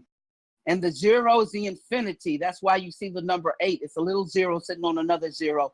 And when you turn them vertically or horizontally, they're nothing but zeros going in all directions, meaning that God goes in all directions forever. That's why his number is 8888. And that's why man's number is 999. And why religion is 666. Well, let me hit you with a 69 because it's the same number. When it goes up, it's a 6. When it goes down, it's a 9. But it's the same number. And it tells you how it flows. Up is heaven. Down is Mars or man or Pluto. Up is Venus, heaven, love. Sophia. Yes. Hi. My name's they know me as Joe from Cali. I'm from West Coast, California. And I feel everything that you're saying about the attack on the womb and kind of like how technology is playing in with this machine. But are you open to the idea of instead of being the one as the answer, are you open to the idea of us being like as a whole, believing as ourselves as God and goddesses? Not that we're the creator as in a God, like more than everyone else. I know what like you're us calling waking it. up. You are a co-creator because we can create. We can create a heaven, Yes. but we can create a hell. And that's called a co-creator with God, meaning that man can go forward or he can go backwards in what he does. He can create and build, or he can destroy and tear down. That's why you see on TV people killing people and destroying and bombing and destructive. Or they're building and creating new technology, new things to help and heal. You can go either way. That's what the energy is telling you. It's your choice. You're the one that chooses. Are you open to the idea though that it could possibly be not the one, like say one person saving us, but us as a whole waking up to the system? That is what's going on. Look. Okay, good. I just want to be on the same page. No, listen, that is what's going on. That's why it's called a United Nation. That's why the matrix is so big, because it's showing that everybody is saving this world, not the white man, but everybody together, all there's no races, but all tribes of people are working as one. That's what the one was talking about, that he was showing you the way that this is the way that we all are ones. If you read the Matrix 4, that's what it's telling you. But Definitely. You haven't read it, so that's why you don't know. No, I agree. We're powerful in numbers. Instead of waiting around for some one person or some false prophet to do something, kind of like that, like the religious sense, it's more of the people waking up as one. That's right. It starts with the man and right. You wake up and you be an example, and other follows you. Listen, I'm not making any mistakes. It's that you guys are calling and talking and you haven't read the work. It's just like somebody fumbling in the dark, but they got a flashlight at home, but they never used it. So now they're telling the person, could you guide me through the maze here, through the darkness? And I say, why do I need to? Hell, you got the flashlight at the house. Or you got the flashlight and you're not using it. So why the hell do I need to guide you? I already gave you a light. Turn the damn light on and see. Guide yourself. You don't need to be led. You don't need to be the blind led by the blind, or the dead bury the dead. That's what the whole Bible scripture was talking about. Why don't you wake up and use the light so you don't be led by the blind, or you don't be buried by the dead? Because that's what's going on here. The dead is leading the dead or burying the dead, and the blind is leading the blind. And where the hell are they leading you? Because you're like, hey, I can't see. Could you tell me if it's a road over here, or can I make a left turn over there?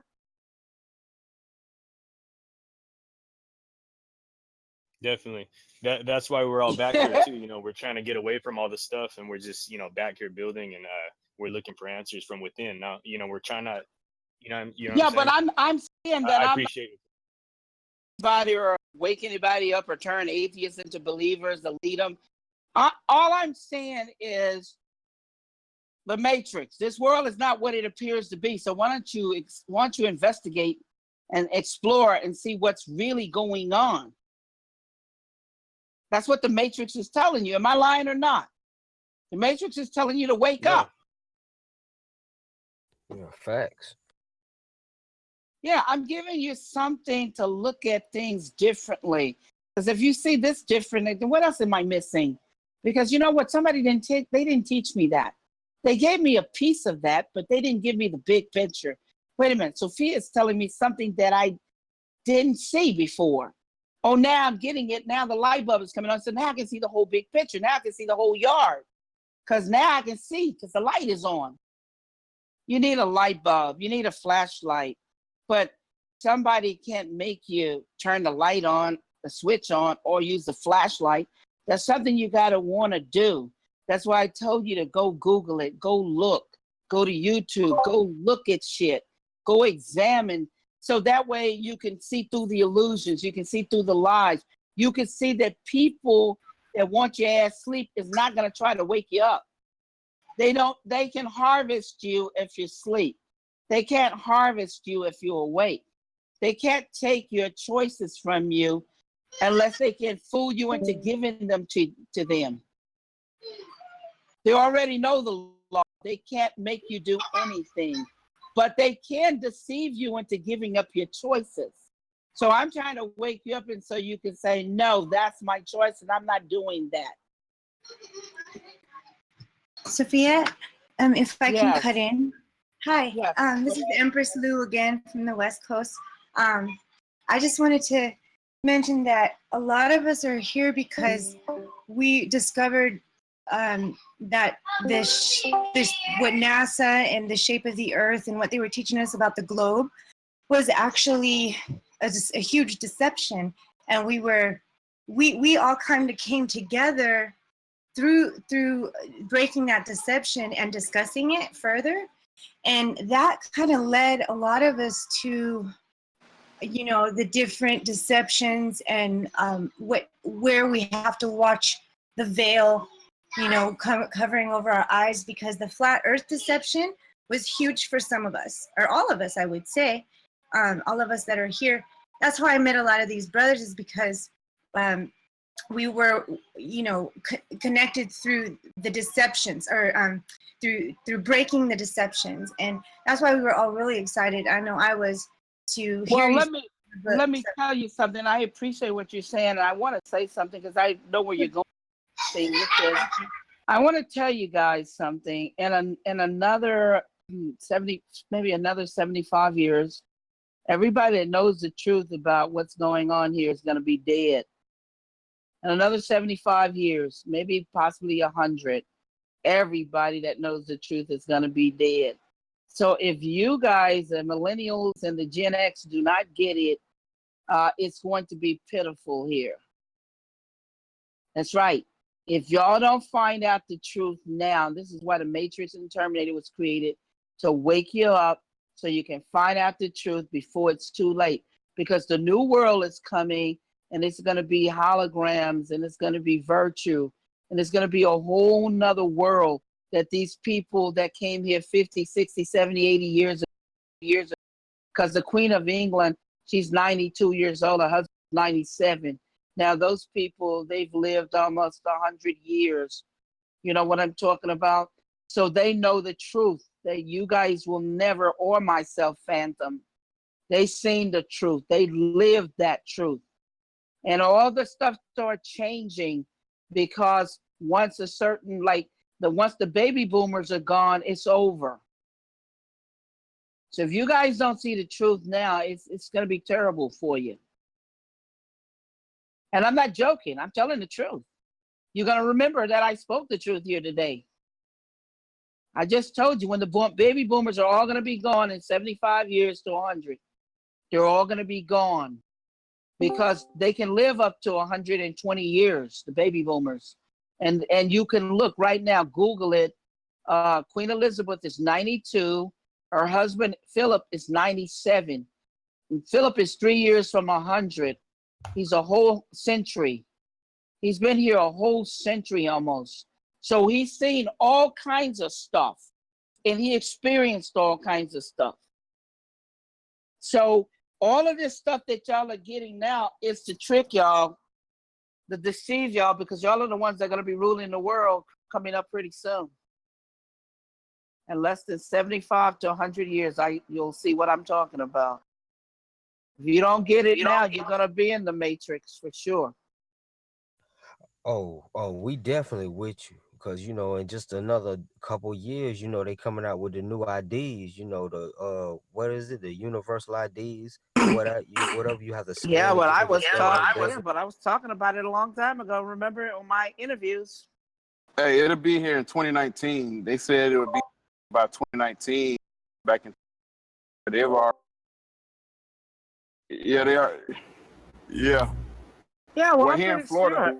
I'm pretty sure it's going to be here, but spoke about it. The motion sensors, the virtual penal system. Wait till that comes. If y'all think you're scared now, wait till the virtual penal system comes. Hell, I know. What about the implantable biomicrochip? Is that already in effect? The which one? You know, with the Obamacare, you know, it came with the implantable biomicrochip. They've been chipping children, dogs, and prisoners for years. And all they can do is track them. That's what they are. Chips are tracking devices. Everybody that has a credit card or debit card has got a tracker. Everybody that's got a cell phone has a tracker. You're all being tracked right now. Every time you buy something with a debit or credit card, the transaction is being tracked. Every time you move with your cell phone, your whole movement is being tracked. Right, and it's pretty much what you're saying. Like they know your spending habits. They know where you go, how you've been there. Everything. It's already recorded and tracked. That's the matrix. So I don't know what you're talking about. About the other one, the universal card, because all they're going to change, like I told you, they are bringing that universal card in, but it's for another reason. They want to make it a card where they can put everything together, where it all can be one, a database like Facebook. And that's why Mark Zuckerberg made billions of dollars, because he sold y'all's damn information to the CIA and the FBI and Homeland Security. They know all of your family members. They didn't already put they didn't put all their pictures in a scanner. Where now, that's why I'm trying to tell y'all that when you go to the airport, you don't need no paper no more. You ain't gonna need shit anymore after a while. In less than 20 years, you ain't gonna need nothing in your damn pockets. You ain't gonna need no money, nothing. Hey, Miss Sophia, they showed that picture that in the They showed what? They showed what? What you're talking about with the airports in the movie Total Recall, nigga, that in the 80s, about the airports. Yeah, well, I'm pretty sure, because Total Recall came out of my book. I'm pretty sure. Yeah, you think I'm joking, don't you? But I'm not. Predator. Oh, I know you're not. I know you're not. Stargate, X-Files, the logos. If you go in the book, you'll be shocked. You'll be shocked. It's all there. The graphics, the special effects, all of the logos, all of it's right in the book. I'm not bullshitting you. Did you touch on, I don't know, because I had another call at Fire Station, touch on Black Panther yet with us? The Black Panther. No, I haven't talked about the Black Panther, but I want y'all to get the book and go see the movie.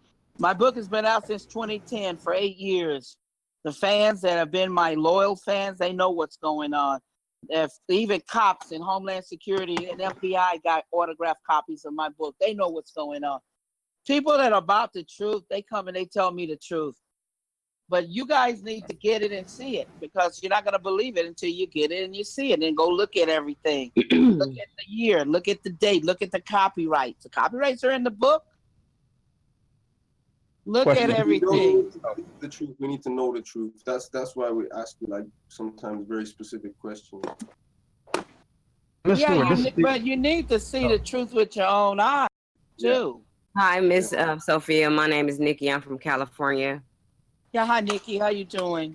I'm good. I've been knowing all this stuff was gonna happen, and I understand that you wrote your book, but all the things that you have discussed today have been implanted in me since I was a child because we were being taught all these things that were gonna happen or that are happening now. As far as them trying to track us and all that, I've already seen what they've been doing. All those discount cards and all those cards is tracking all the purchases that we purchase, and they know what we buy, and they know where we're gonna be at with Google. They know they're following us like everywhere we go. Like my phone will tell me that I'm getting ready to go to work, and it's Oh, only gonna I take me know. 10 minutes to go. Listen, that doesn't surprise me. I already know. Everything you're saying is true. Yeah, It's true. I already know too. So yeah, I know you do. I have one more question. I have one more question. This is from Joe from Cali. He wants to know, since we are already woke, what do you suggest that we do to take action against all these things? You can't take action against anything. All you could be is informed with knowledge so you know what to do in case you get backed into a corner. You know how to get out, but you got to have knowledge because God says, my people perish because of a lack of knowledge. Everybody gets killed or harmed or done in because they don't have any knowledge of what's going on. But wisdom is applying the knowledge, so you need to be able to do something. Well, So you need to know what's consent. what's going on first, so you know what to do about it. You need to know what's going on, and then you got to think about what you want to do about it. It's a little bit of an insult to our intelligence because I know my brothers and sisters here, and we all research together. I'm not insulting your intelligence. I'm here to teach. If your intelligence got insulted, that's because you took things personal. When nothing is personal. I wasn't talking to you when I'm teaching. It's just like you talking to the universe out there. And anybody that wants to pick up any knowledge, pick it up, or the ones who don't, leave it. They got nothing to do with anything. It got nothing to do with you. You can't do anything, but wisdom. I didn't say you couldn't do anything. I said if you want to combat anything, you need to be armed with knowledge. See, that's the thing. That's the thing. Like, we all are here because we all have some kind of knowing. We know something. That's why we all ended up being here. As a matter of fact, I just got here like 3 weeks ago, but I was happy to be here because of these people think like me. These people know what I know. So you being here is just a confirmation of things that we've already discussed. Well, this is the deal. Someone asked me to come on and explain the Matrix and Terminator. That's my work. And that's what I'm doing. I'm not taking nothing from you and I'm not giving you anything. All I'm doing is expressing my work. Now, you can take from that work, but you don't have to. You can leave it because that's what it is. That's what water and food is all about. Nobody's trying to make you eat. Nobody's trying to make you drink. You can leave it. You don't have to eat. You don't have to drink. You can form your own plans of operation on how you're going to combat evil. Because people want to hear people so they can gain some kind of knowledge to add to their knowledge, to complement their knowledge. And that's all I'm doing. Yes. I'm not trying to tear you down. I'm trying to tell you to wake the hell up. That's what I wrote the Matrix for, to wake the hell up. I am the Oracle. Hell, that's why the Oracle was created. She would have never been created if it wasn't me. If it wasn't me. You telling us what we need to put us on the journey, the path, the things that we need to hear. We can't accept it. Like if Neo went and accepted the fact that she told him that he wasn't the one. He went and took the journey to find out that he was. You feel what I'm saying? Exactly. I know exactly what you're saying because that's how it works. Yes. How the hell do you get on the journey to find out? It's like this. How would you know if you were a coward or if you had courage? The only way you would know if you were a coward or you had courage is when your ass got into a fight. When you got into a fight, I guarantee you were one or the other. You're going to find the courage to fight or you're going to run your ass off. But until you get into that fight, you won't know what the hell you are, a coward or have courage. That's powerful, Sophia. Oh my God. I have to tell people this because people be thinking about shit, but they don't understand until they're faced with something They don't know who the hell or what the hell they are until they're faced with it. That's when we come to the moment of truth, when something happens. Like, say, a disaster happens right now. Yeah, you've been reading about the damn disaster for a long damn time. You probably got the answer. But until your ass get into a disaster, you won't know what the hell you're going to do. You need to wake the hell up. You need to wake the hell up, because I'm trying to tell you something. You can read about shit, you can gain knowledge, but until your ass experience it, it's a whole nother ball game, baby. Wow. Trust and believe. That's the same thing the Oracle told Neo. Powerful. I see the correlation. That's cold. It's the truth. It's the truth. It is the truth. And anybody who's ever experienced it out there know I'm speaking the truth. They know I'm speaking the truth. You can read it. You can read it. Let me tell you something. Strong with it too. I love you so strong with your truth, because the truth is blunt. It's aggressive. It don't have no way to be. You feel me? And it's straightforward. The truth is straightforward, and that's what you've been being straightforward. And people can take your straightforwardness as bluntness or aggressiveness or a threat sometimes. You feel what I'm saying? But it's definitely needed. Yeah, because I'm not even body. I wrote The Matrix to wake people up. I just can't understand how in the hell can you give credit to somebody who's trying to harm your ass? That's what blows my mind. How in the hell can you give credit to somebody that wants to see your ass defeated and dead? The only reason they put out The Matrix and Terminator because they didn't know what the hell it was. If they knew what the hell it was, they would have never put it out. It was meant to wake you up. It was meant to be hidden in numbers, because they can't comprehend numbers. They comprehend words, but they can't comprehend numbers. The witches and the warlocks deal in spells, words, and anagrams, and writing backwards. And when you listen to music backwards, they're giving little subliminals, and the subliminals messages in commercials and shit with ice and sex and all kinds of stuff. But they don't deal in mathematics. Mathematics is creation. It's creating. Spells and words is tearing down. It's destroying. I'm telling the truth. Yes, you're definitely right, because numbers created everything. I had asked the brothers one time which one was created first, was the alphabet, or was numbers created first? And I believe everything was created out of numbers. That's right. Everything is created out of numbers. The numbers come first. Go into the Bible, and the Bible tells you numbers is vibrations, and upon the earth came the vibrations.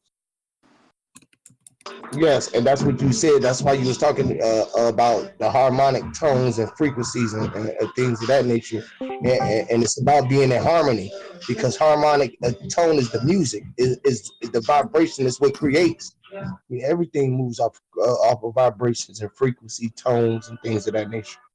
That's right. Everything that was ever created in the universe off of vibration, frequency. It wasn't no damn words. I guarantee you that. Sophia, this is Stephen Harris calling from California. I just have a quick question. Can you hear me? Yes. Yeah. First of all, your work is fantastic. I've seen the Terminator and one of the Matrices. Do you think when they developed this Sophia artificial intelligent thing, they were like named that after you? Yeah, of course they were mocking me, because they know that I came up with the first artificial in the Matrix. And when you read, it's Ava, it's talking in the Third Eye book. And of course they're mocking me in the Black Panther movie when they say, "Hi, Sophia." What do you think they're doing in there? Once you read the Matrix 4 book and you look at look at the Black Panther.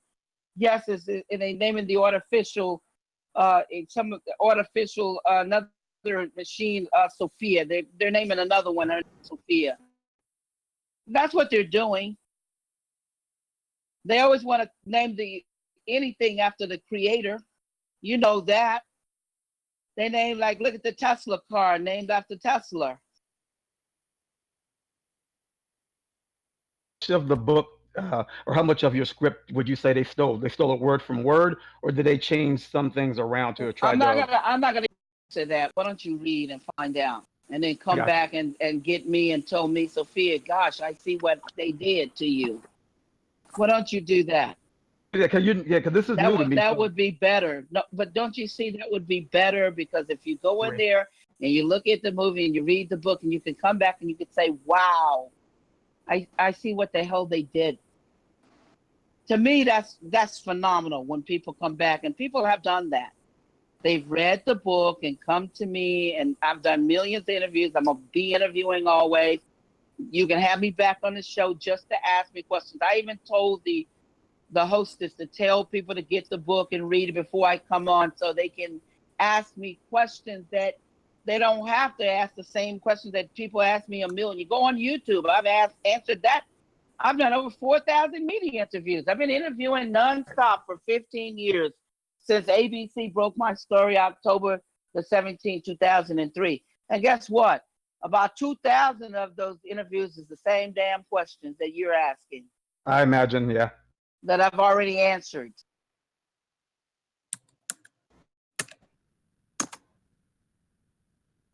Now that's real. Yeah, it is. It's real because we should have did our due diligence and did our research, knowing that you was coming Absolutely. on the platform as well. You feel what I'm saying? And I apologize on the behalf of everybody, but it was still a pleasure having you here. You feel me? And hearing you express yourself, and so we can hear your point of views. You feel what I'm saying? So, can I ask you another question? I know I can because you already open. So, what I want to ask is, being that energy is transferred, and being the architect, and you are the architect of the script, right? And you, being that you rewrote the ending of, say, Revelations, and restarted your timeline, and you operating within the timeline, would it be safe to say, because I'm a writer and a creator as well, and I understand the power and why in operating the time, and I know and how you was talking about the time traveling with past, present, and future, and I know that doesn't the now is the only thing that matters, and that's what they control most of everybody in, is with the now. That's how they control our past, present, future, is with operating their nows, with bringing their dreams into the now. And I just want to know if that's something that you operate in, is the above, as above, so below, and bringing things into the now. Do you operate in now, or I do you don't know. do? I didn't rewrite anything. I didn't do any rewrites. Rewrites come from people who has never written No, I anything. didn't mean I didn't mean rewrite. What I mean is, like you recognize the fact that the timeline of the ending of the Bible, or things of that nature, had a right I right didn't what do you it. seen. I didn't do No, any of what you that. seen what would come. How I you said that you I seen what the second coming would come, and how he would act I if didn't. he was back on the earth. All I said was I cracked the codes. That's all I said was I cracked the codes and extracted the knowledge. Do you know what a code breaker is? Yes, Okay, that's what I am, a code breaker. That's why exactly. it's called basic And evolution, cracking the genetic code. I cracked the code. So if I cracked the code, I gave you some knowledge of what's going on. But I'm yes, gonna you did. go right now because I was just gonna, time for me to Sophia. leave. I was Yes. just gonna say too. I was gonna say I don't want to keep. Yeah, I've been on for 3 hours and Yeah, it's been 7 3 minutes. hours almost. I just want to say I appreciate you so much for coming. I Thank really you. respect your You're, work. you're welcome. I think if we do this next time, we're gonna do it where at least 80% of the panel has knowledge of your books, so that we can kind of go into where you want to go. And Well, if they need to answer some of these questions, they can go to YouTube. I got like tons of interviews yeah, up where you can get those answers. Listen to some of the interviews or read the book, whatever shortcut you want. There gotcha. are shortcuts. If you don't want to read, then listen to the interviews. If you don't want to listen to the interviews, read the book.